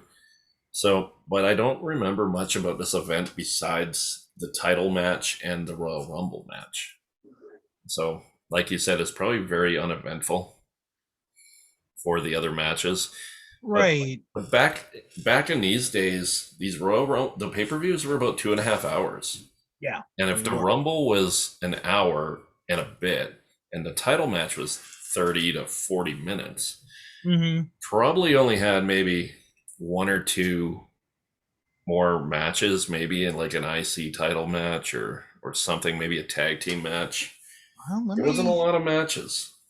Let me pull up the card, and I'll read them to you. And maybe it'll kind of refresh my memory here. Let me find 1997. Here we go. All right, so here were the other matches that took place. Hunter Hearst Helmsley pinned Goldust to keep the Intercontinental title. Right. Okay, I do remember that. Ahmed Johnson beat Farouk by disqualification. Yeah. Vader pinned The Undertaker. For, like, was it just a match? It was just a match. Those two are just fighting for... no reason. Okay. I think, you know what? I do remember that match now because Paul Bearer got involved. Right. Okay, that match I remember now. And this is Paul Bearer was Kane. Kane wasn't there yet. No. Paul Bearer had turned on. Oh, right. Is this when they had Vader and Mankind and Paul Bearer? Yes. They're like a group. Yes. God. Yeah. I feel like they ended that Paul Bearer Undertaker relationship a little too prematurely there. I feel like they could have had some more stuff. But that was 96 at SummerSlam. Right. And then we had a 6-man tag match. There's a lot of matches. I know. Damn. Hector Garza, Pero Aguayo, Is And this a midget? L Is this a no midget match? these are luchadors. Okay, okay. And L Chanik, I can never pronounce his name. It's like Canik or Chanik, I don't Okay, know. so that a 6-man. They beat Jerry Estrada, Heavy Metal, and Furza Guerrera, who is the father of Juventud Guerrera. Okay. And this is like the ultimate, again, no disrespect, the ultimate pee break match. Yes, I was gonna say this is where you get up and get a beer match, but if you're driving home and you just gotta pee, then it's a they intermission match basically. they did have, just to tickle your fancy here, they did have a midget tag match on the pre-show. Oh my god, those were so awful. Mascarita Sagrada Jr. and La Parquita beat Mini Mankind and Mini Vader. What? Yeah. Oh, Mini Vader, that's gotta be good. Mini, Those midget that time when the midgets were on, like, am I allowed to say midgets? Like, what do we say? Do we I say midgets? I'm gonna if say midgets. Okay, if you're if offended, then comment and tell me that it's not midget. well, you know what, I actually had a talk years ago with my best friend because her daughter is a little person, and A she little and person. she and I asked her, if I'm talking wrestling, is it okay if I say midgets? And she said, yes, it's okay because you're talking about something else. Right. Don't call her daughter a midget. Oh no. Mm-mm. You'll get a purse to the head. But She do you remember? Okay, I don't know if it's 97 or not, but Max Mini was like the number one midget. And he ran and he jumped on Jerry Lawler's lap and put his crown on his head. Yes, I've seen That's pictures of that. that's my, like, if you're talking about the midget class, like the years where they had the midgets, Mm-hmm. that's what I remember. And getting off topic here, did you know Max Mini was supposed to go ride on the back of Owen Hart? No, I didn't. He was supposed to be Mini Blue Blazer. No. I'm not kidding. We'll talk about this Oh more in the Owen Hart no. episode, but he was supposed to ride him and be Mini Blue Blazer. Oh no. And they scrapped it at the end. So this tragedy could have been like way worse. Oh my Or god. or honestly, that might have saved them because they might have used a different harness. But anyways, different story. Oh, I'd never As I was heard talking that. Max Mini, I remembered. Yeah, they talked about that in the Owen Hart Dark Side episode. Wow. Yeah, crazy. I don't know if he was going to be if he was going to be Mini Blue Blazer and the Blue Blazer or something. I don't know. He was supposed to be Mm-hmm. like his little sidekick, but they scrapped the idea like before the show. So bad. Wow. Yeah, so those matches, I don't honestly remember them, so they couldn't have been five-star Right. matches. So, Right. what's your what you thinking of the beginning of the '97 and where we're gonna go from there? You can tell WWF's at a low point at this time because WCW's kicking their butts. They really are. Yeah. And it's not, because I don't want to I don't want to skip too far because there are a couple other things that happened in 97, but Yeah. by about the summer of 97 is when WWF starts to get real good again. Yeah.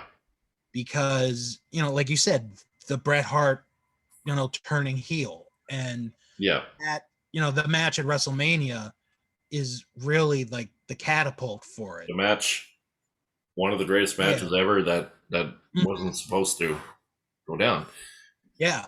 We'll get there Yeah, we'll get it as we go. Now, as far as I know, when Bret came back, he was told that he was winning the belt from Shawn at WrestleMania 13 as kind of like I put you over last year. You're going to put me over this year. Yeah. Shawn, after Royal Rumble, gets a knee injury, as you can see what I'm doing here. And he kind of What's Lost a smile. he lost his smile, and then he almost like half-ass retires, but he doesn't Yeah. retire. He half-ass retires, and then they have the In Your House Final Four in February. Okay. This is Yeah. where you have the Final Four contestants in the Rumble. Mm-hmm. They are fighting, and the winner, I believe, is the champion, right? Is that how Yeah, it goes? because originally the step was the winner would get the title shot. And what happened here is Psycho Sid has a match Mm-hmm. at that pay per view. I don't know if you can open up the card for that. He has a match with, I can't remember who. I think maybe Vader. And the winner of that match faces the winner of the Final Four on the Monday Night Raw.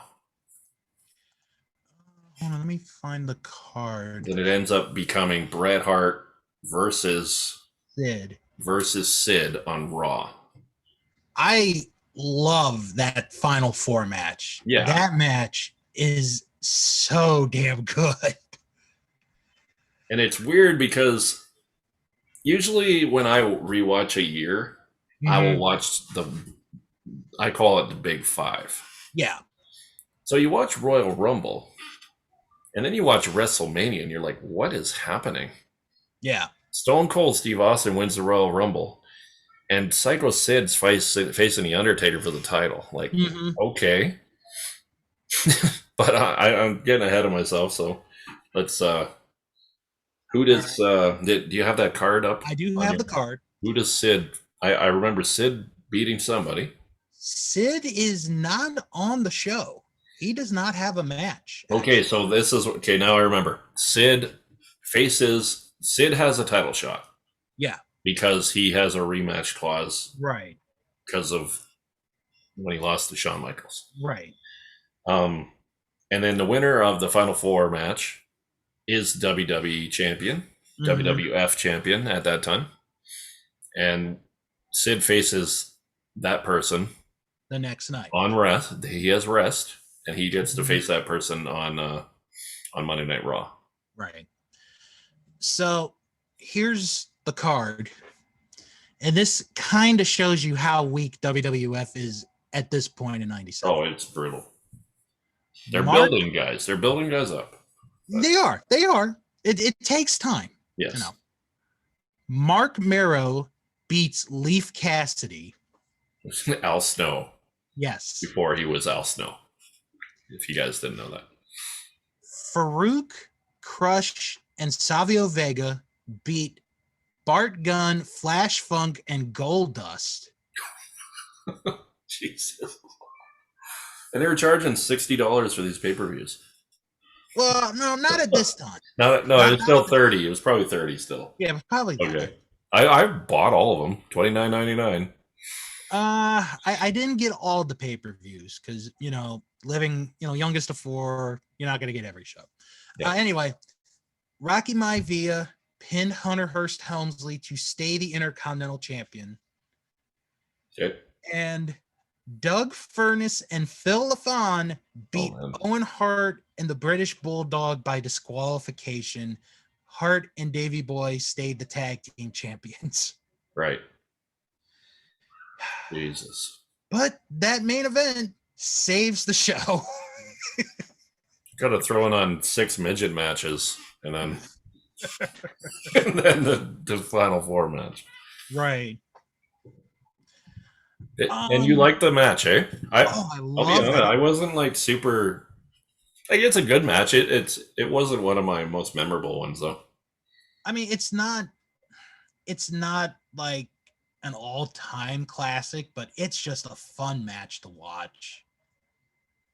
Before we go any further, I wanted to bring this up. Do you think this was the plan, like when the writers started writing for 97, for Stone Cold to win in a cheating way and then to have this crazy 4-man match, or did something go wrong?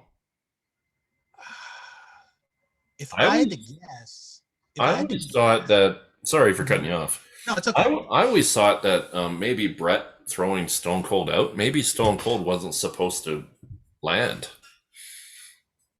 Like I think this was I don't the know. intended. I Yeah, think. it I'm it kind of guessing. seems scrambled the way they had all the matches kind of happen. So Now, there is one thing that I do want to mention, and Austin mentioned this in his book many years ago. Steve Austin was supposed to win the title that night at Final Four, at Final Four. okay. However, something happened to his knee in the match, Oh, and they had to kind of call an audible. And that's how Brett ended up winning the title, because really? Austin would have faced Sid the next night, and then Sid would have beat Austin for the title. See, that would have So, been awful. in a way, him getting hurt is again, I know this sounds kind of sick. It's kind of a good thing because we don't get the big WrestleMania moment the next year. Yeah, like I don't know when you have a title, you win a title for the first time in a weird way, it kind of Mm-hmm. hurts you. Yeah. I was skipped like super far in ahead here. When Braun Strowman got thrown into the main event and he won, Mm-hmm. I feel like that really hurt him Well, becoming the okay, champ that way for the first time. but in his defense, or in WWE's defense, Roman Reigns was not going to go because somebody was sick and he thought that he Yeah, might have had COVID, and Roman no, has a I very get the whole thing. What happened? yeah, yeah. So, but no, I understand where you're coming from on that. Okay, so then we get to WrestleMania. Yep. Um, Well, let's go to the Raw oh before yeah, the Raw after, Sid. yeah. Sid beats Brett, Mm-hmm. and I'm trying to remember if there was any kind of cheating involved. I think Because Brett was Austin still got a baby. He was still a baby at this point. right, because like Austin did get involved or tried to get involved. Yes, Austin came down and attacked. He Mm-hmm. did something. He like pulled a ref Yeah. out or he interfered, and then Sid hit the power bomb and won. Actually, I forgot to mention real quick. At Final Four, that was the debut of China. Really? Yeah, because what happened, Goldust and Marlena came out to distract Hunter. Yep. And that's how he loses the match. So Goldust and Hunter are having this argument. Marlena is over by the guardrail. And here comes this big woman, and she starts strangling her, you Yeah. know, and We're then like, who is this monster? yeah, and that's how she makes her debut. Triple H met her in a bar, Yeah, and and then he's like, "You want to be my manager or my valet? Because right, because you're she's not she's drinking. huge." And Yeah. she's like, "Sure." And I believe that's how they started that whole Yeah. thing. But yeah, that's cool. So then And we we're get to good. WrestleMania Into 13. WrestleMania and the whole story behind. Let's talk about. It was supposed to be Sean And Brett. Yeah. dropping the title to Brett in kind of Mm-hmm. like a Brett, revenge of WrestleMania 12. Yeah. And story is Sean came up with a knee injury as he didn't want to drop the belt, and he Mm-hmm. was very disrespectful to Brett in that match. He told in the Mania 12, he told him to get out of the ring Yeah. after the Get out match of the was effing over. ring. Get out of the effing ring, and then he gets the ref to put the belt on him, and just like this whole thing. So you can see the animosity is growing Yeah. between those two, and it's going to get real good here Mm-hmm. down the line. Mm-hmm. And yeah, so you get up to 13, and it was reported that both guys were real mad about the match, as Brett didn't want to work with Steve again, as he had just worked with him at Survivor Series. He wanted to work with him maybe later in the year, Yeah. and it was a submission match Mm-hmm. where you got Stone Cold, who's kind of like a brawler. Yeah. He hasn't got hurt yet. We'll talk about that later in this episode.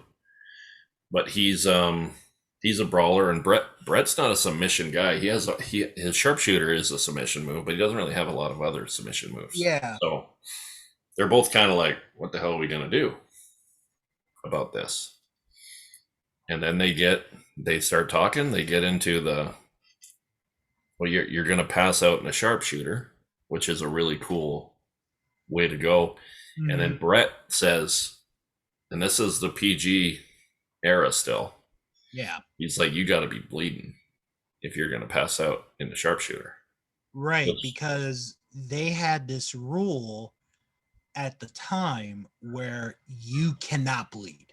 Yeah. Like you cannot. You can see it. You can see the blade. Mm-hmm. And they show it. I encourage everybody to watch the Bret Hart, the Stone Cold. I think it's the Broken Skull Sessions podcast on the network with Bret Hart. And they kind of watch the match together on the podcast, and they talk about it. It's really good. And you could see he kind of just like he cuts him right on his head, and then he just starts punching him. Yeah. And the blood goes everywhere, and then they have a talk about how Jerry Lawler still has the paper that has all the blood on it. Oh, wow. He has it in like his notes or something. Then he has it in his office in a frame. That's pretty Stone Cold's blood all over it. So, but Mania 13 was a very good event, in my opinion. Because of that. Yeah. And besides that match, the other match that I enjoy is the Chicago Street Fight with Ahmed and the Legion of Doom against the Nation of Domination. Yeah.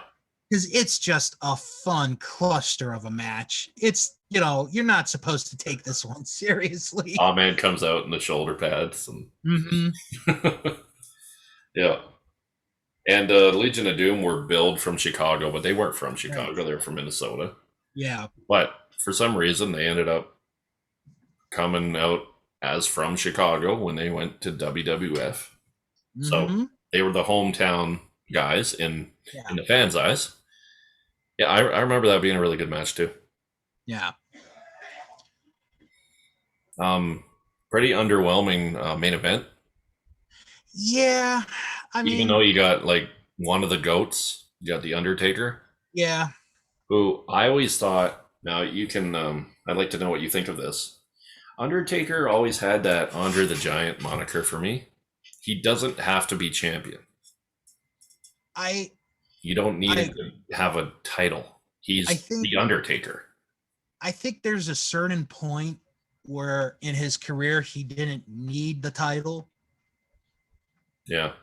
Like, I think here it's okay because like the one other title reign he had was for like 6 days. So I was okay with this one. But then like after maybe 98 or 99, he didn't really need it. No. Now, he won the title from Hulk Hogan. Right. In 1990 or 91. And then they had a Tuesday in Texas show. Yep. Where he lost it. Mm-hmm. And yeah, I think you're right. I think that's the last time that he had the title. Yeah, until this WrestleMania. Until 97. Yeah. And I think they had that whole thing with Shawn and Brett. Shawn coming out with the injury. Mm-hmm. And yet he does commentary for the main event. He's dancing. He is. I'm just a sexy boy. He's dancing down the ring. But his knee he's gonna retire because his knee's so messed up. Like, it was all BS. He didn't want to lose. it's kind of funny how his career. Well, we'll talk about it after, but like I'm pretty sure he came back at in May of that Hmm. year, where he Right. ends up tag teaming with Steve Austin, and then we had a really good match at the pay per view where they faced off against each other at King of the Ring. Right. But um, yeah, it was the injury was BS. Feel like they put the belt on the Undertaker because I think it was too early for Stone Cold to have it. Hmm. They could have. I think they could have put the belt on Brett in February, like they did, and then have him beat Stone Cold Right. as the champion, and then do the turn, the double turn as they call it, Hmm. which we should talk about that as the crowd shifted, Yeah, they did. and we also had we kind of had a debut in that match too, Yeah, but we Ken didn't Shamrock. know at the time. I kind of thought, okay, this is a one off. Right. I didn't think Ken Shamrock was going to become like an everyday superstar. No, I didn't either. Because he was the referee He's like the for the submission enforcer. match. Yeah, yeah, he was actually the referee. It wasn't like an outside enforcer like Right. Tyson was. He was an actual referee of the match. So yeah, he does the match, and then after that match, Brett is continuing to beat up on Austin, and then Shamrock does like a kind of a release suplex to get him off of him. Yeah, and then Brett gets up like this, like they're gonna go, Yeah. and And the then you crowd can is hear the into it, crowd. and Jerry Lawler's even into it, and he's like, "Yeah, come on, Brett, what are you gonna do now?" Jerry's the best, honestly. My dream commentary team would have been Jerry. It would have been Vince McMahon leading with Mhm. Jerry and Bobby Heenan. Oh my Like it would have gosh. been the greatest thing of all time because they like Oh imagine my. Jerry and Bobby Heenan feeding off each other. Oh my God. Like so, like they're Vince both would heel commentators, so it'd be sometimes that doesn't always work. Vince would have probably wanted to jump out of a window on that Oh one. my god, Vince was so brutal. 1, 2, he got him. No, no, he Oh no, didn't. he No. didn't. Like it was every near fall was he got him. Yep. Like no, that was a headlock, Vince. Don't think he's gonna win the match on the headlock. Gorilla Monsoon, he was good too. But anyways, yeah, the double turn. Brett's walking off. The crowd's booing him, and It then worked. Steve Austin. They're cheering him. They were kind of cheering him before, Hmm. but they're cheering him pretty good. He's getting like that baby face reaction, and then Yeah. he gives Shamrock or what was it, Shamrock the stunner or just another It ref was was another trying to help. referee. Another referee was trying to help him up, and he gives him the stunner. Like he goes off like a little, still a bad guy, but that was the turn. Yeah. And then you got the main event where Brett came out a couple times. Sean was doing commentary, and you could tell like Brett is yelling at Sean. Yeah, he is. And I don't know if this is storyline or like, hey, a little Hmm. piece of, you know what, Right. this should be me and you in here, and you owe me that title. And Yep. now that shit, like Brett had them, like they had the match of the night, Hmm. stole the show, but you could see the real animosity behind the screen coming Yeah. on the screen at this point. Hmm. That's my opinion on that. And you got a couple in your houses here. We don't have to talk about every event because we're No, we kind of don't. like we got like in your house, Revenge of the Taker, and then Cold Day in Hell.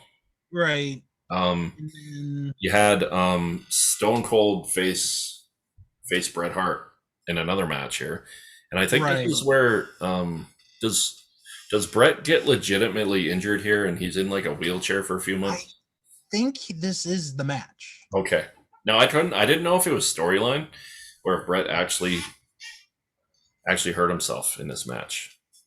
I'm pretty sure he did hurt his ankle or Right. something, because they played it off like an injury, and then, but it was just kind of weird how he was all healthy like right before the Calgary event. That we could talk about when we get there.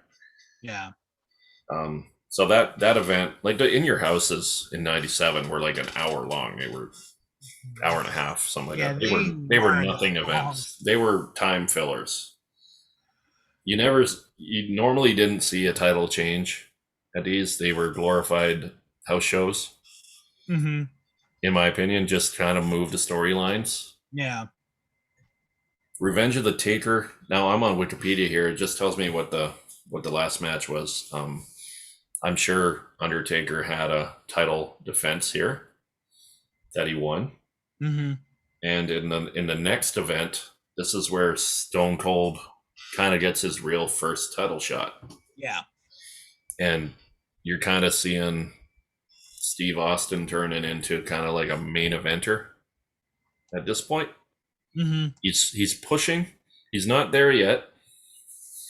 We'll get closer to where I think he actually became the main eventer later in this year. Right. What do you remember about the two In Your Houses in between Mania and King of the Ring?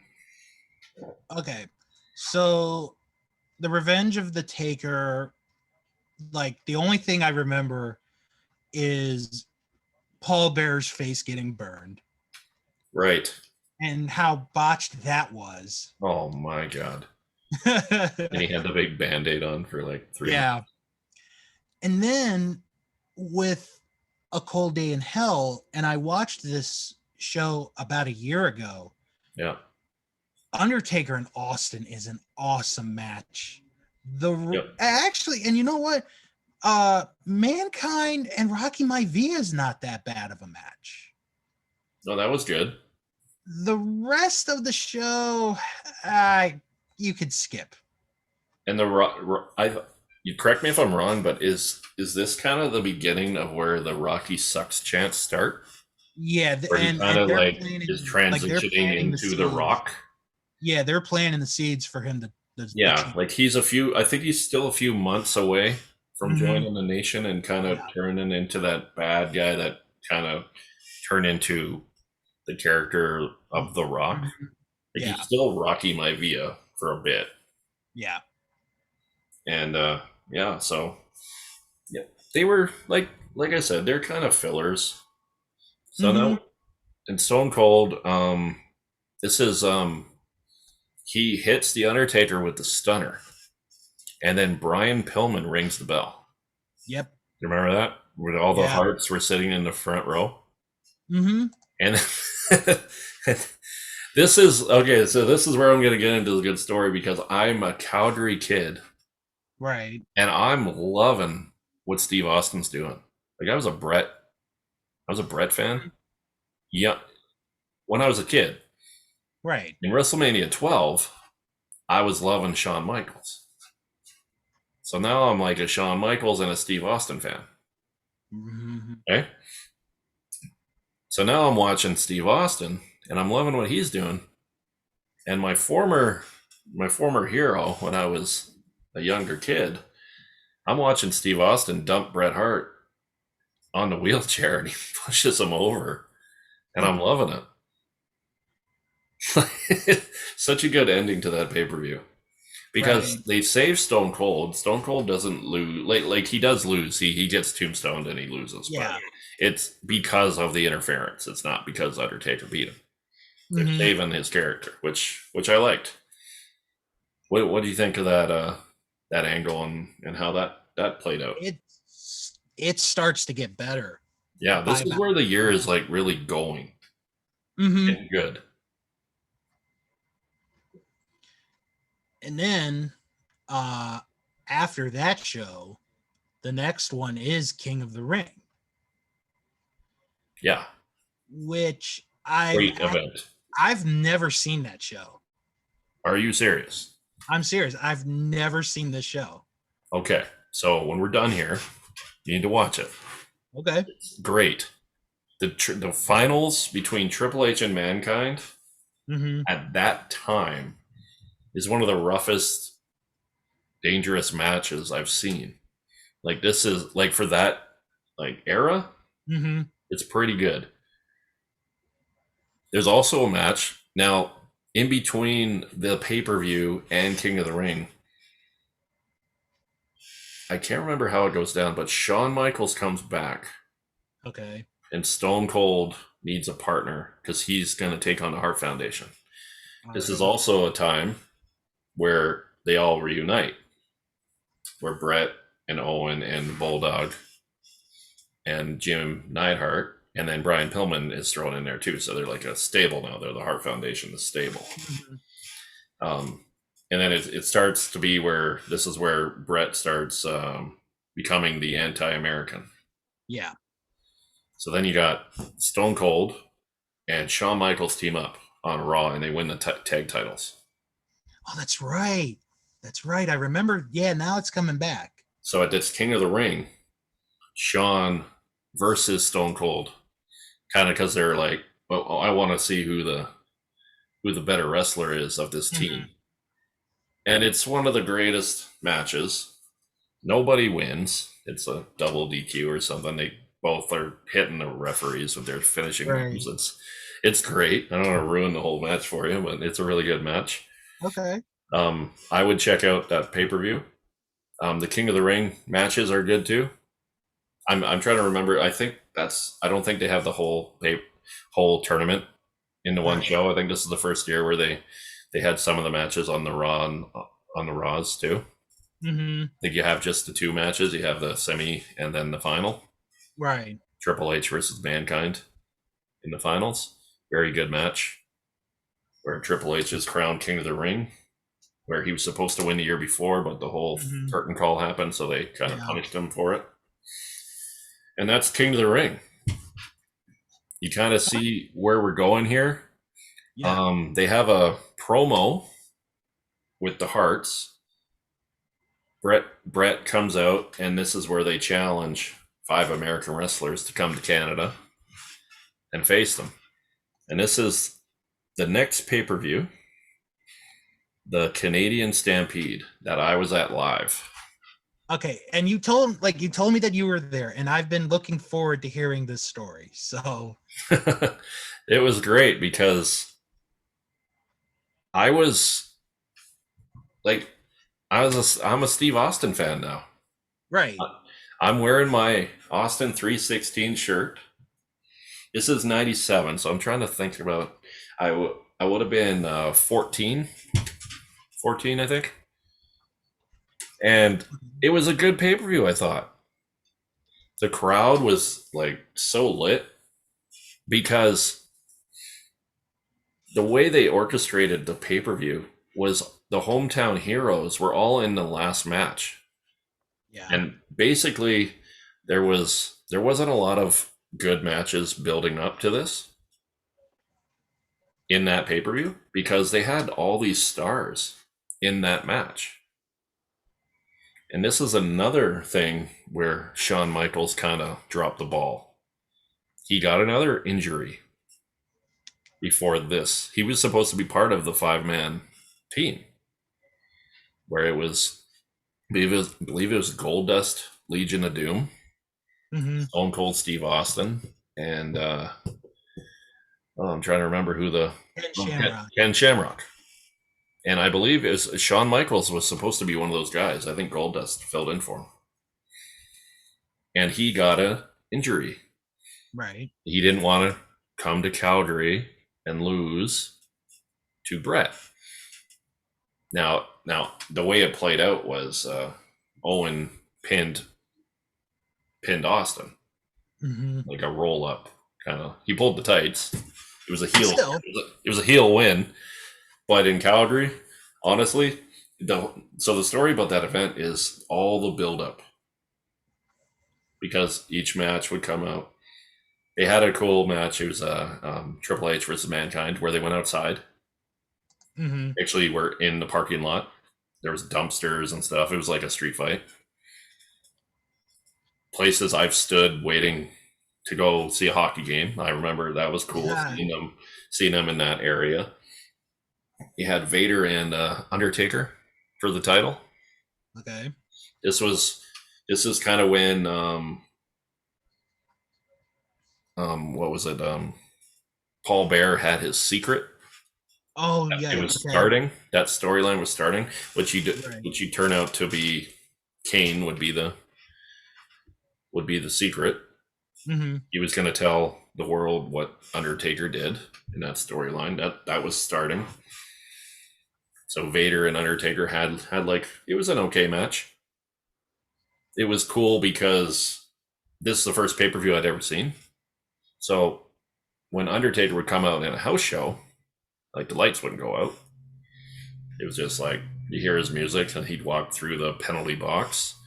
He'd walk out to the ring. It was still cool. It was the Undertaker, but I Mm-hmm. was sitting in the second deck. We were if you watch where they had the in your house stage, Yeah, I we remember were that. we where we were sitting, I could look down and see the guys coming up and walking out. Oh, sweet. It was so sweet. I remember Owen was there. He was tying his shoe. I yelled at him like, "Oh, and you suck," because I'm wearing my Austin shirt. And he turned around. And he just smiled at me. Remember that was pretty cool. Yeah. He didn't like turn around and tell me to go f myself or anything. He's just so cool. He's just like in character. Like, yeah, that's cool. I'm gonna beat your hero tonight, so don't worry about it. And that's the angle that I had with it was me and my two buddies that went. And when I don't know if have you been to an NFL game? I have been. Okay, so when the team is on defense, you know the sound. Oh yeah. Can't The hear. defense. Everything's shaking. Yes. When that guitar riff hit for Brett's music, and the five guys are coming out, Mm-hmm. that is, I've been to the Superdome. I've been to a Stanley Cup final game. Yeah. I have never heard a crowd that loud in my life. Wow. When Brett, he's a Canadian hero. He's coming back to Calgary. He's a heel everywhere else. When the guitar riff goes off for his theme, it's incredible. And I almost wanted to switch. I wanted to take off my shirt. I was like, oh my God. The 10-year-old came back. I was like, that's Brett. I love you, Brett. But I stuck with it. Stone Cold. Austin is so good in that match. I don't know if you've seen this pay per view. I definitely watched that match again. And Austin is just and Stu and Helen are in the front row. Austin's just giving it to Stu. It's so good. And then the match is okay. It's not like a world beater. Right. It's a 5-on-5 match. There's only so much you can do. There's lots of tags in and out. Mm-hmm. There's a whole bunch of craziness. Everyone gets in the ring at once at the end, and then Owen just kind of rolls up Austin and pulls the tights and wins. And the crowd erupts. It's an incredible thing. They bring all the hearts, all the kids, all the grandparents, Stu and Helen. They all come in the ring at the end. It was probably the most memorable wrestling event that I've been to. Like, I haven't been to too many pay-per-view or Raws, but I still remember that long time ago. I've heard a story where like a couple of people after that match like came in to join the Hearts and they weren't family members and they even let them into the Yeah. ring. Oh, it was starting to get crazy. And then eventually like the event staff would come down, but we're Canadians. We're not there to make trouble, man. We're all Oh, I related to them. hey, I'm like, I'm Stephen Hart. I'm third cousins. Let me in. Okay. And then he like gets in and oh god. yeah. So good. Before we go on, I do want to mention this. Canadian Stampede was voted the best major show of 1997 by the Observer newsletter. Really? Yeah. Well, I think for crowd reaction, and everything. It's like my favorite show I've been to.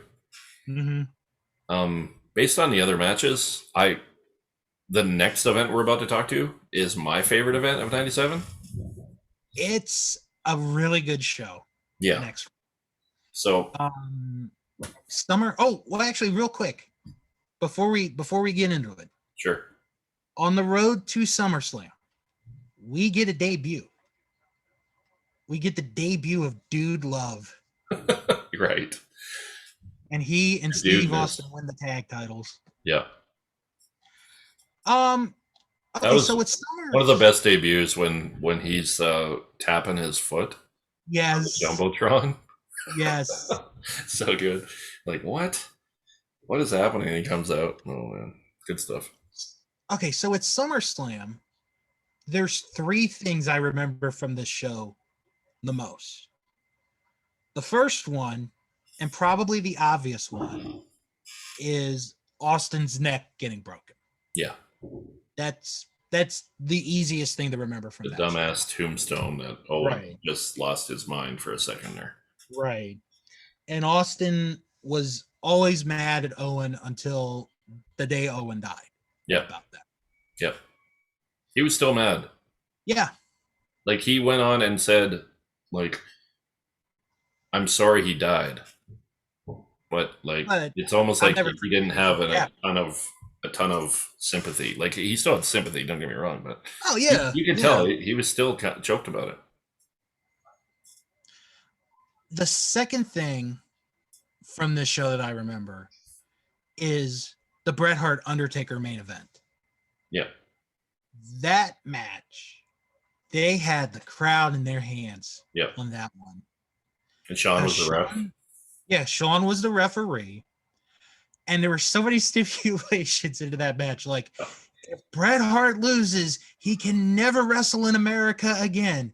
If Shawn Michaels lays a hand on Bret Hart, he can never wrestle in the WWF again.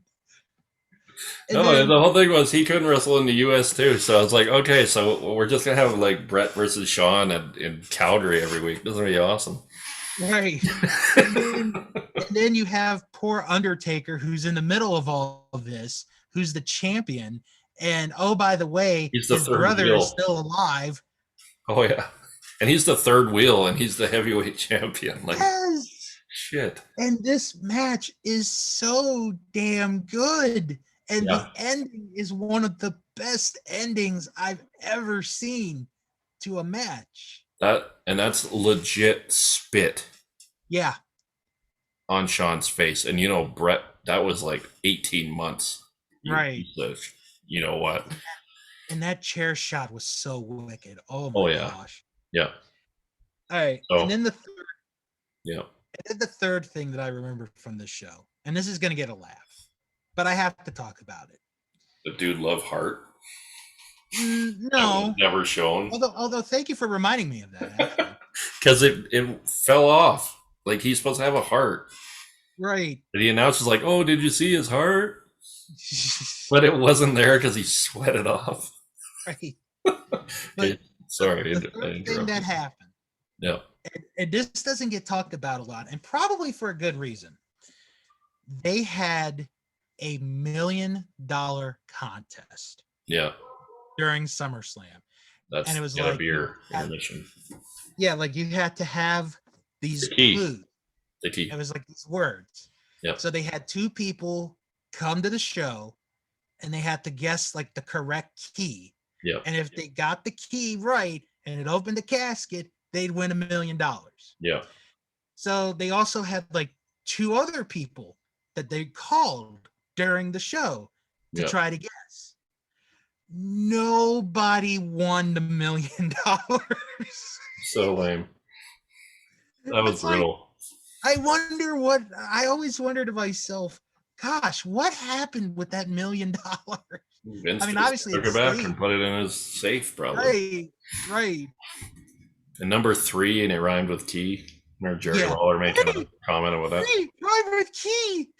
And then Sable and Sonny looking like pinup models. Hugging the one guy. Yeah. Yeah. Muck. Yeah, that was I love that event, honestly. Yeah, that's a fun show. The Steve Austin Owen Hart match was really good until the injury. Yeah, Um, Austin was supposed to win with the stunner. yeah. And then he was supposed to go on like a bunch of matches with Owen and for the IC belt, Mm-hmm. which never happened because he was hurt.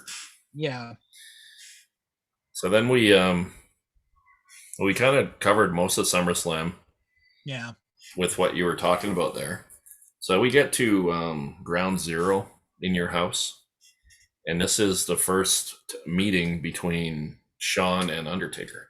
Yeah. Kind of starts this little mini rivalry that they started with the chair shot.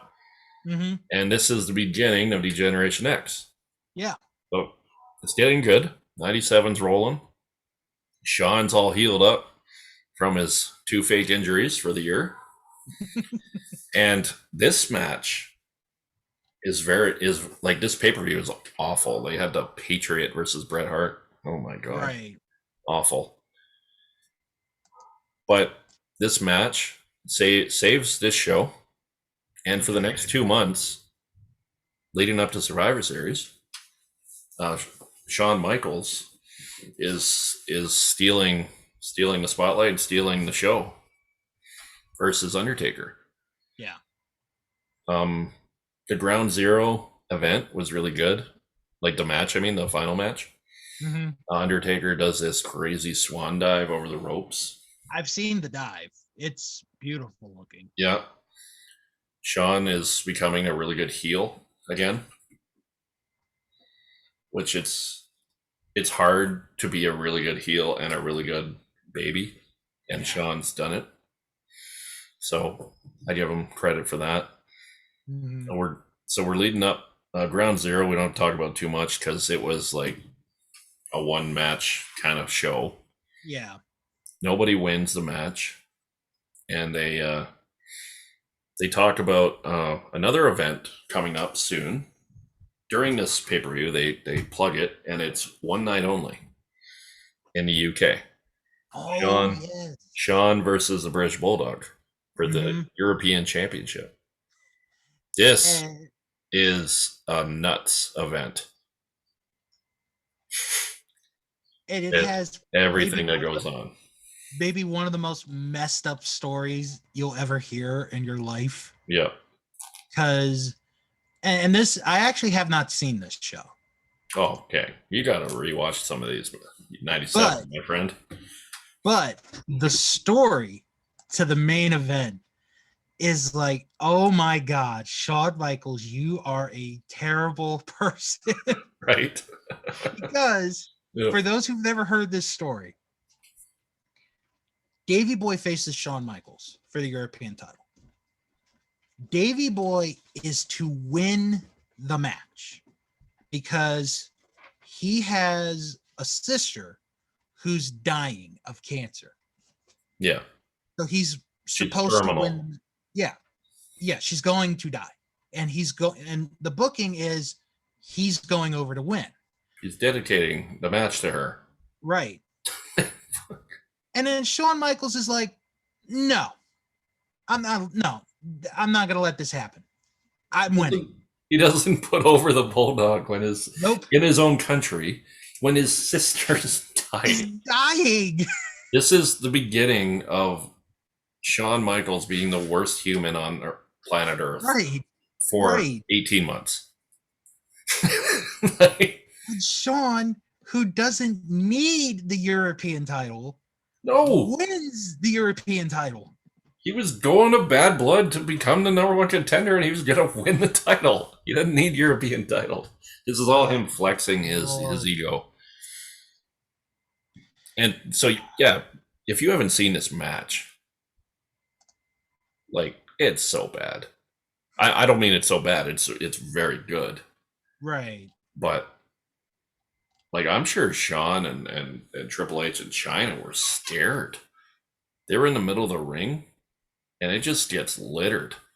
Mm-hmm. And then I think, like, Diana comes in and Chyna grabs her. Yep.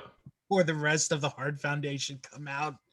And my favorite, like, it's weird me saying favorite because of Sean was being such a tool back then. But there's a point where I know you haven't seen the event, but I know you've seen this picture where Triple H is carrying Sean back, and he's just got his arm up with the belt, like, I'm the greatest. Yes. And they're just whipping beer and food and whatever people had in their hands. Just it's like, oh, yeah, freaking prick. Yeah. I'm like, you better get the hell out of this country before you get shot. Right. British Bulldog was like royalty in the UK. Yeah. Well, the whole Hart clan was. Yeah, between 92 and 97. Yeah. Like, maybe we'll talk about 92 one year, one show. So we won't talk about it too much, but yeah. So then after that event, then they're building up, and we're going to see a debut match. Yes. That never seen before. And in this point, this is another pay-per-view where you kind of have nothing going on until the main event. Where you got The Undertaker versus Shawn Michaels in the first ever Hell in a Cell. You have a couple other matches. You got Brett and is it Brett and Bulldog versus the Patriot Invader? Yep, in a flag match. Yeah, in a flag match, which is, lame. Yeah. You got the IC title tournament final between Owen Hart and Farouk, where Austin hits Farouk in the head with the belt, and then and Owen wins, and then he throws the belt at Owen, and then he walks off. Right. And another big incident happened before this show. Right. And that's the announcement of Brian Pillman being found dead in his hotel room, also in Minnesota. Yeah. Same as Eddie Guerrero. And it's kind of Pillman was to have had a match at this show. Yeah, with Goldust. Yeah. Supposed to wear a dress or something, right? Or did he already do that? I think he already did that. I think it was like, if I remember right, and maybe I'm wrong, Pillman was to face Dude Love. If Dude Love won, then Goldust would face Pillman. Okay. Which I think would have happened. Yeah. And then this was like going to be the end of Pillman having Marlena for 30 days. And right. Yeah, because at Ground Zero, which I didn't mention when we were talking about Ground Zero, that's when Pillman beat him. Because Marlena had a brick in her purse. So, but yeah, the Hell in a Cell match is still holds up to this day.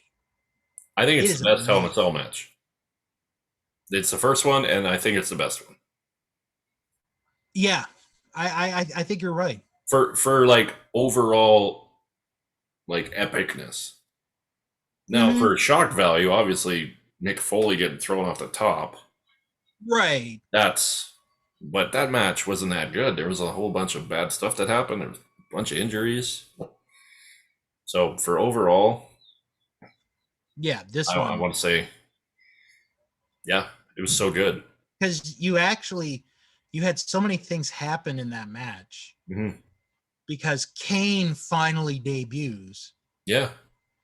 And, Vince's commentary, is like, that's gotta be Kane! That's gotta be Kane! And it's so great. Yeah. And, just the whole match is great. Yep. Undertaker just beats the living piss out of him for 30 minutes. Then he escapes. Then Sean beats up a cameraman. So then they open the door and he escapes. And before the Mick Foley thing, that fall Sean took, that was kind of a big fall. That was a big fall. Now, they kind of, if you watch it, they kind of plan it. He goes to the right spot where he'll land on the table, and he probably didn't get hurt, legitimately hurt. Right. But this is where I look, and I see Sean. He's doing all this crazy stuff, and if you're Bret Hart in the back, as the champion. Like, you couldn't wrestle me because your knee hurt, Mm-hmm. but you're gonna fall off a table or fall Yeah. off a cage through a table, bleeding Yeah. for Undertaker. So Yep. is what it is. It is what it Hell in a is. Cell, Kane debuts. This is we're getting near the end of the year now. And this is when WWF is getting really good at this Yes. point. Basically, it started with SummerSlam for me. Mm-hmm. Um, September's pay-per-view wasn't great, but then Bad Blood holds up. Yeah. Like, this is correct me if you think I'm wrong, but this is the first in your house that holds up as a legit pay-per-view. You know what? I might have to agree with you on that. Because I don't think, like, after Bad Blood, dude, I don't think they call them in your house anymore. I think they kind of Um, go like it's still in your house, but then it's more like right, right. Unforgiven or Over the Edge or Yeah, it would be like something like that, and then in your house. yeah, Yeah. because that's kind of like how they started. Like, we're in your house, and then they'd have the house Mm-hmm. on stage, which is kind of cool for Yeah. a little bit. Yeah. But yeah. So now we're leading up to Survivor Series in Mm-hmm. Montreal. You got the Canada versus US thing Yep. at the event. There's a lot of talk in promos in that month leading up to the event Mm-hmm. between Sean and Brett, and you had DX. I don't think they were called DX yet, but it was DX basically. Right. Sean and Triple H and Rick Rude was there as kind of like Mm-hmm. security, Yep.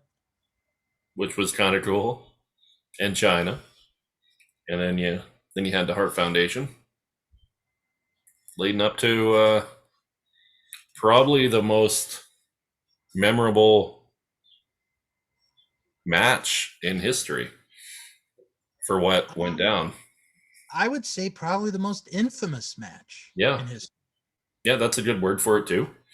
And Let's get into this pay per view like before the main event okay, because there's some good matches. I think the Stone Cold Owen Hart match was pretty good.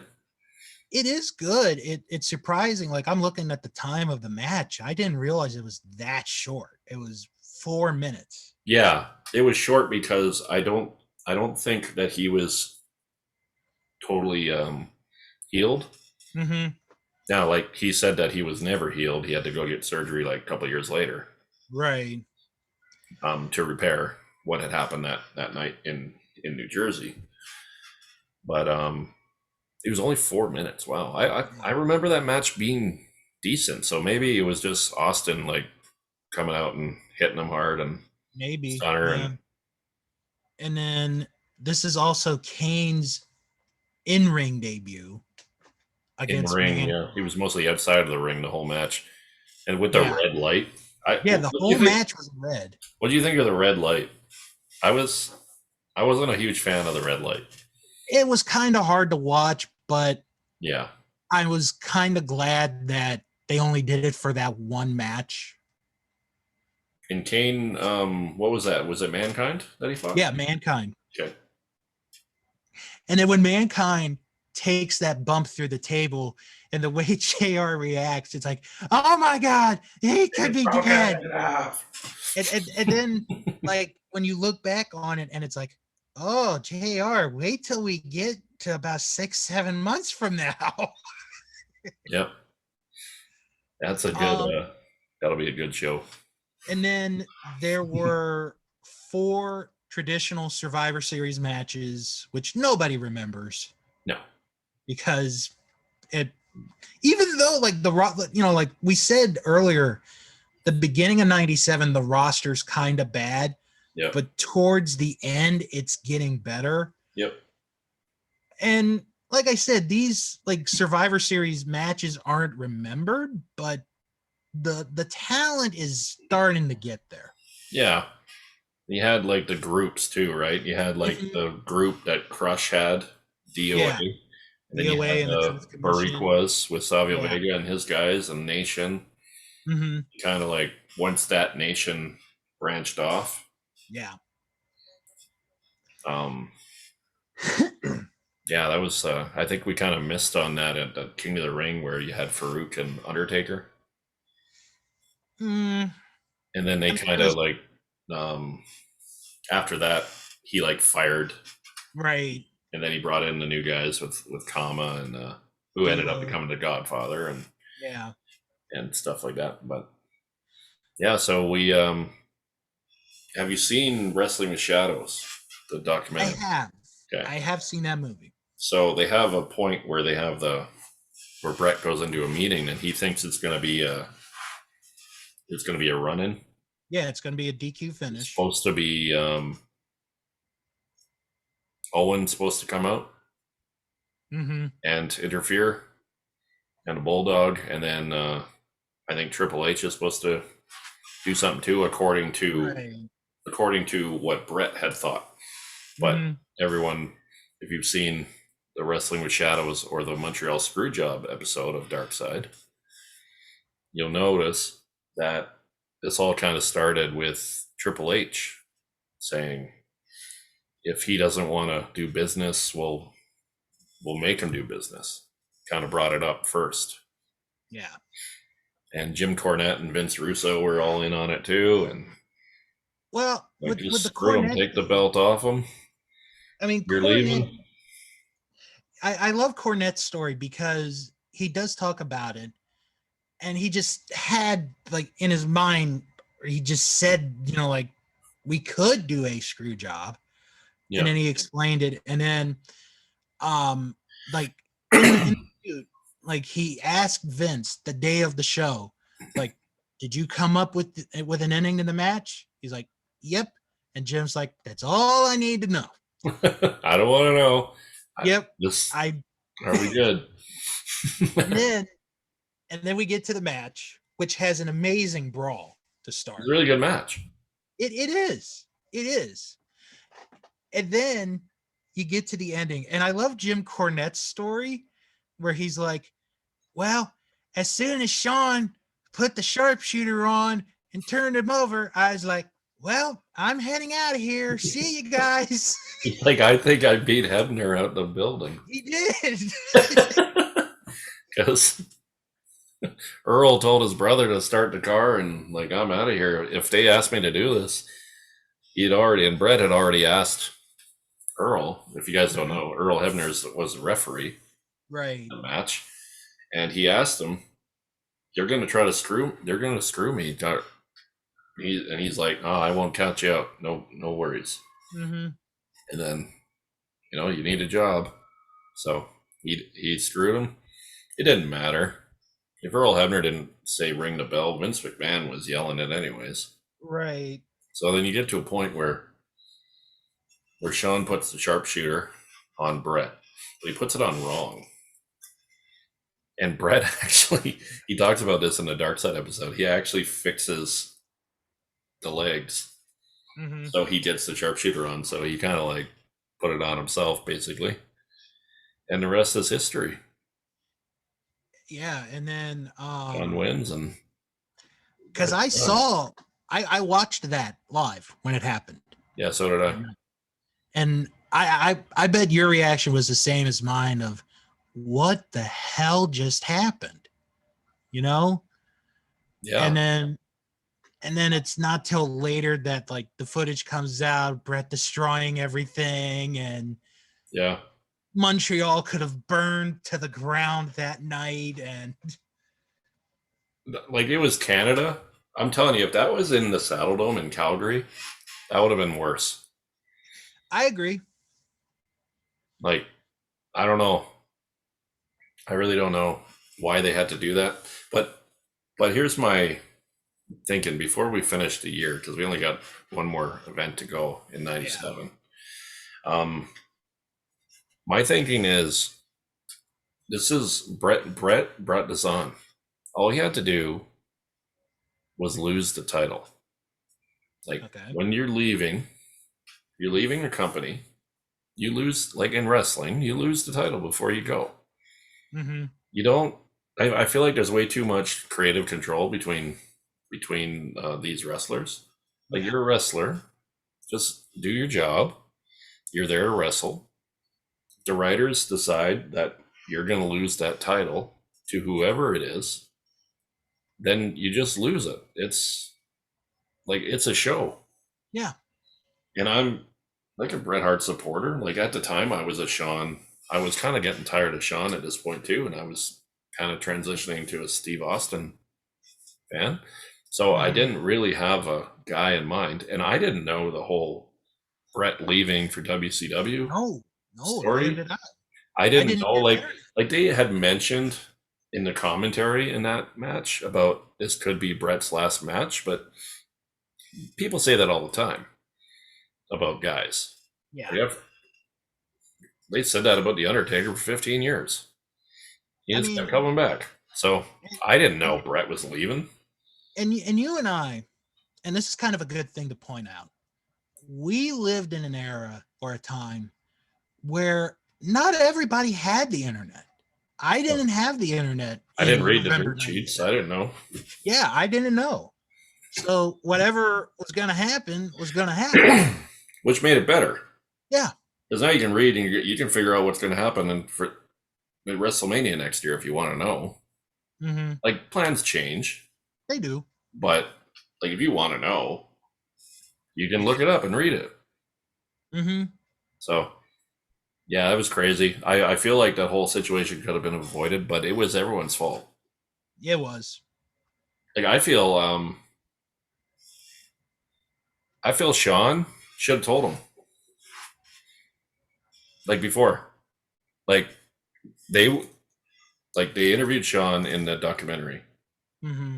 Um, this was a different documentary, not the Montreal Screwjob, not Wrestling Shadows. It was Right. another one that I saw. I can't remember which one it was. And he said that he had a talk with Bret before the match, and he said it was the best talk that they ever had. It was like they were going out as like Sean, like he was leaving, Bret was leaving. He was thinking that he was going to go on to Raw, which was in Ottawa, Mm-hmm. and he was going to kind of forfeit the title, Yeah. saying, "I'm going to retire. I'm not retiring from wrestling. Retiring like this is my last day here." Kind of like a nice way to leave. Sean was all supportive about it. I feel like if Sean would have just said to Bret, like, "They're going to screw you. They like we're getting the belt. Like I'm winning the match regardless, whatever you say." I feel like now Bret had already fulfilled all his dates. Mm-hmm. He was 30 or 40 dates over his contract, so he didn't have to show up. Right. So they might have had that up. Like he might not have shown up. And that would have been terrible for that pay per view because it Yeah. was the main event. It was Canada. It was kind of like closing of that rivalry. Mm-hmm. Um, so, long story short, could have been they could have avoided the whole situation They could have. that arose that night, and the whole like we're still talking about it. Yeah. It's I don't think it'll 2021. never not be talked about. You one thing it's kind of like the Super Bowl. You're not a football fan, but you watch the Super Bowl, Yeah. right? Um, if you never seen a wrestling match in your life, if someone says Montreal Screwjob, you're like, oh, that's when they screwed Bret. Yeah. People that don't even know wrestling know about the Montreal Screwjob. So that's kind of like near the end of this year. We had one more pay per view, which was Yeah. called Degeneration X in Your House. Uh And Sean versus Ken Shamrock was the main event. what a thriller. Yeah, it was a good match. Blood, good match. And this is where you see kind of the debut of the of Owen Hart returning in kind of like a different style of character. He had like a little goatee and he was wearing street clothes to Mm-hmm. attack Shawn Michaels. And I was real. This is off topic, but I was like a super big Owen Hart fan. I loved Owen Hart. I thought he was a better wrestler than Brett, and Oh, I agree. I thought he could have. We'll talk about this in the next when we do the Owen Hart stuff. But I Mm-hmm. feel like he could have become a really good heavyweight champion Mm-hmm. um, if he hadn't fallen from the rafters. Yeah. And yeah, so when Owen was kind of they signed him to an extension, he comes back and he's going to be like this new character. He's going to be like the Black Heart, and you get the one of the best promos where Sean called him the Little Nugget, Mm-hmm. which That was stuck with him the rest of the time. yeah, he was the Nugget, which was really bad. Um, so what do you think of that? Did you see that pay per view? I didn't And see it. I've heard it's not that good of a show. no, Um, I mean, I'm it looking at the wasn't. results. There's 4 matches that end in a disqualification. Yeah, yeah, it was. I don't know. It was bad. Maybe I'll watch that just to see how bad it really You should is. watch Well, if I'm you're gonna watch gonna King of the Ring first. yeah, if you're gonna watch some events, I would watch King of the Ring '97. Then I'd Mhm. watch the one in the UK. Right, You don't have to watch the whole thing. I just right, skip to right. Sean and Bulldog and see the craziness. And yeah, and then maybe watch that final match with Shamrock and Sean. It's a good match, Mm-hmm. I think. Shamrock was pretty good from the beginning. Yeah. I kind of saw a little Kurt Angle in him, like before, like he was obviously there before Kurt Angle, but Oh yeah. it's very similar. They both did the ankle lock and a lot of suplex moves and stuff Mm-hmm. like that. So this is and this is how they closed the 97. '97. So And then I just want to mention real quick. Uh, and then a few weeks later, Starcade happened, and Bret Hart's there, and yep, they screw it up. Good totally, old WCW. yeah. Um, oh God, he comes out on Nitro, and he's going to be a special referee. Yeah. And if you watch that, Bret's like, referee, really? Okay. And you could tell Sure. he's just like, you sign me to however many million. You want me to be a referee? WCW could have overtaken They Vince really could have. if they did it right. Bret Hart was the hottest wrestler at that Mm-hmm. time. He was coming off that. He was all pissed about everything that went down. Yeah. They could have really used him, but I don't know. They They dropped the blew it. ball. Yeah. It's a horribly ran company. We can have a show about WCW. Yeah. We'll have to cut it off at some point because Right. it just goes on and on and on. Um, like they could have put and they didn't put them with the right guys. No. Like you could have put them with the smaller guys and had really good matches. Dean Malenko and Bret Hart, Chris Jericho and Bret Hart, Right. like Eddie Guerrero, like Chris Benoit had a couple matches with him, but they could have taken those guys, the smaller guys, Mm-hmm. and done something. They could have done something that the WWF wasn't able to do. They could have done a Hulk Hogan Bret Hart match, Yeah. like a good one. They put him with Goldberg. Goldberg kicks him in the head. And his career's End over. of his career. They the one thing I remember about WCW was when Bret was he was talking trash to Goldberg and he's wearing a Calgary Hitman jersey. Mm. Spears him. Bret gets up. He's got the shield underneath his shirt. Yeah, I remember that. Kind of reminded me of Back to the Future. And Marty takes off the thing and he's like, Yes. then he like hits him and knocks him into the manure. Good stuff. But yeah, totally dropped the ball there. So 97, one Heck of of a my year. favorite years. You were mentioning 98. 98's great too. Yeah. 96, 97, 98. Three of my favorites. 99, you can kind of see it going down a little bit. And the early 90s were pretty good too. So 90s wrestling, it was a good time to be a kid and watching it. Yeah. So that's all I got. This was a pretty good debut show. Yeah, I think so.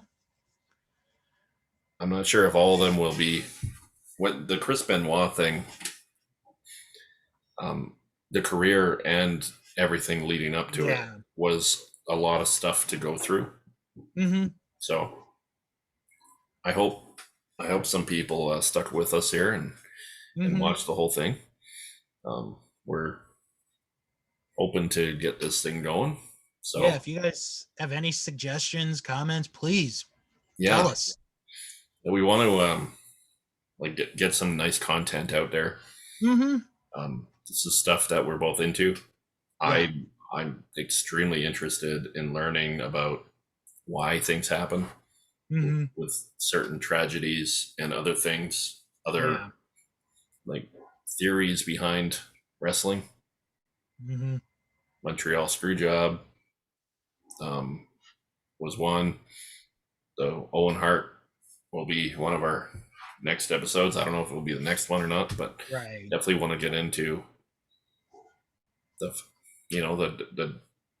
the career of Owen. I was suggesting maybe do 1994. That's an interesting year. That was Owen's kind of breakout year, where he kind of like he wasn't a Blue Blazer anymore, and then he kind of like had the battles with his bro, and then he kind of like set himself apart a little bit. He was still Bret Hart's little brother basically his whole career, but we could get into that next time. Maybe. Yeah. All right. Well, thank you guys for watching, tuning in for the DK and Bill Wrestling Podcast, and we'll talk to you guys next time. Thank you, and we will. Thanks again, Bill, and we'll talk to you next time. Peace out.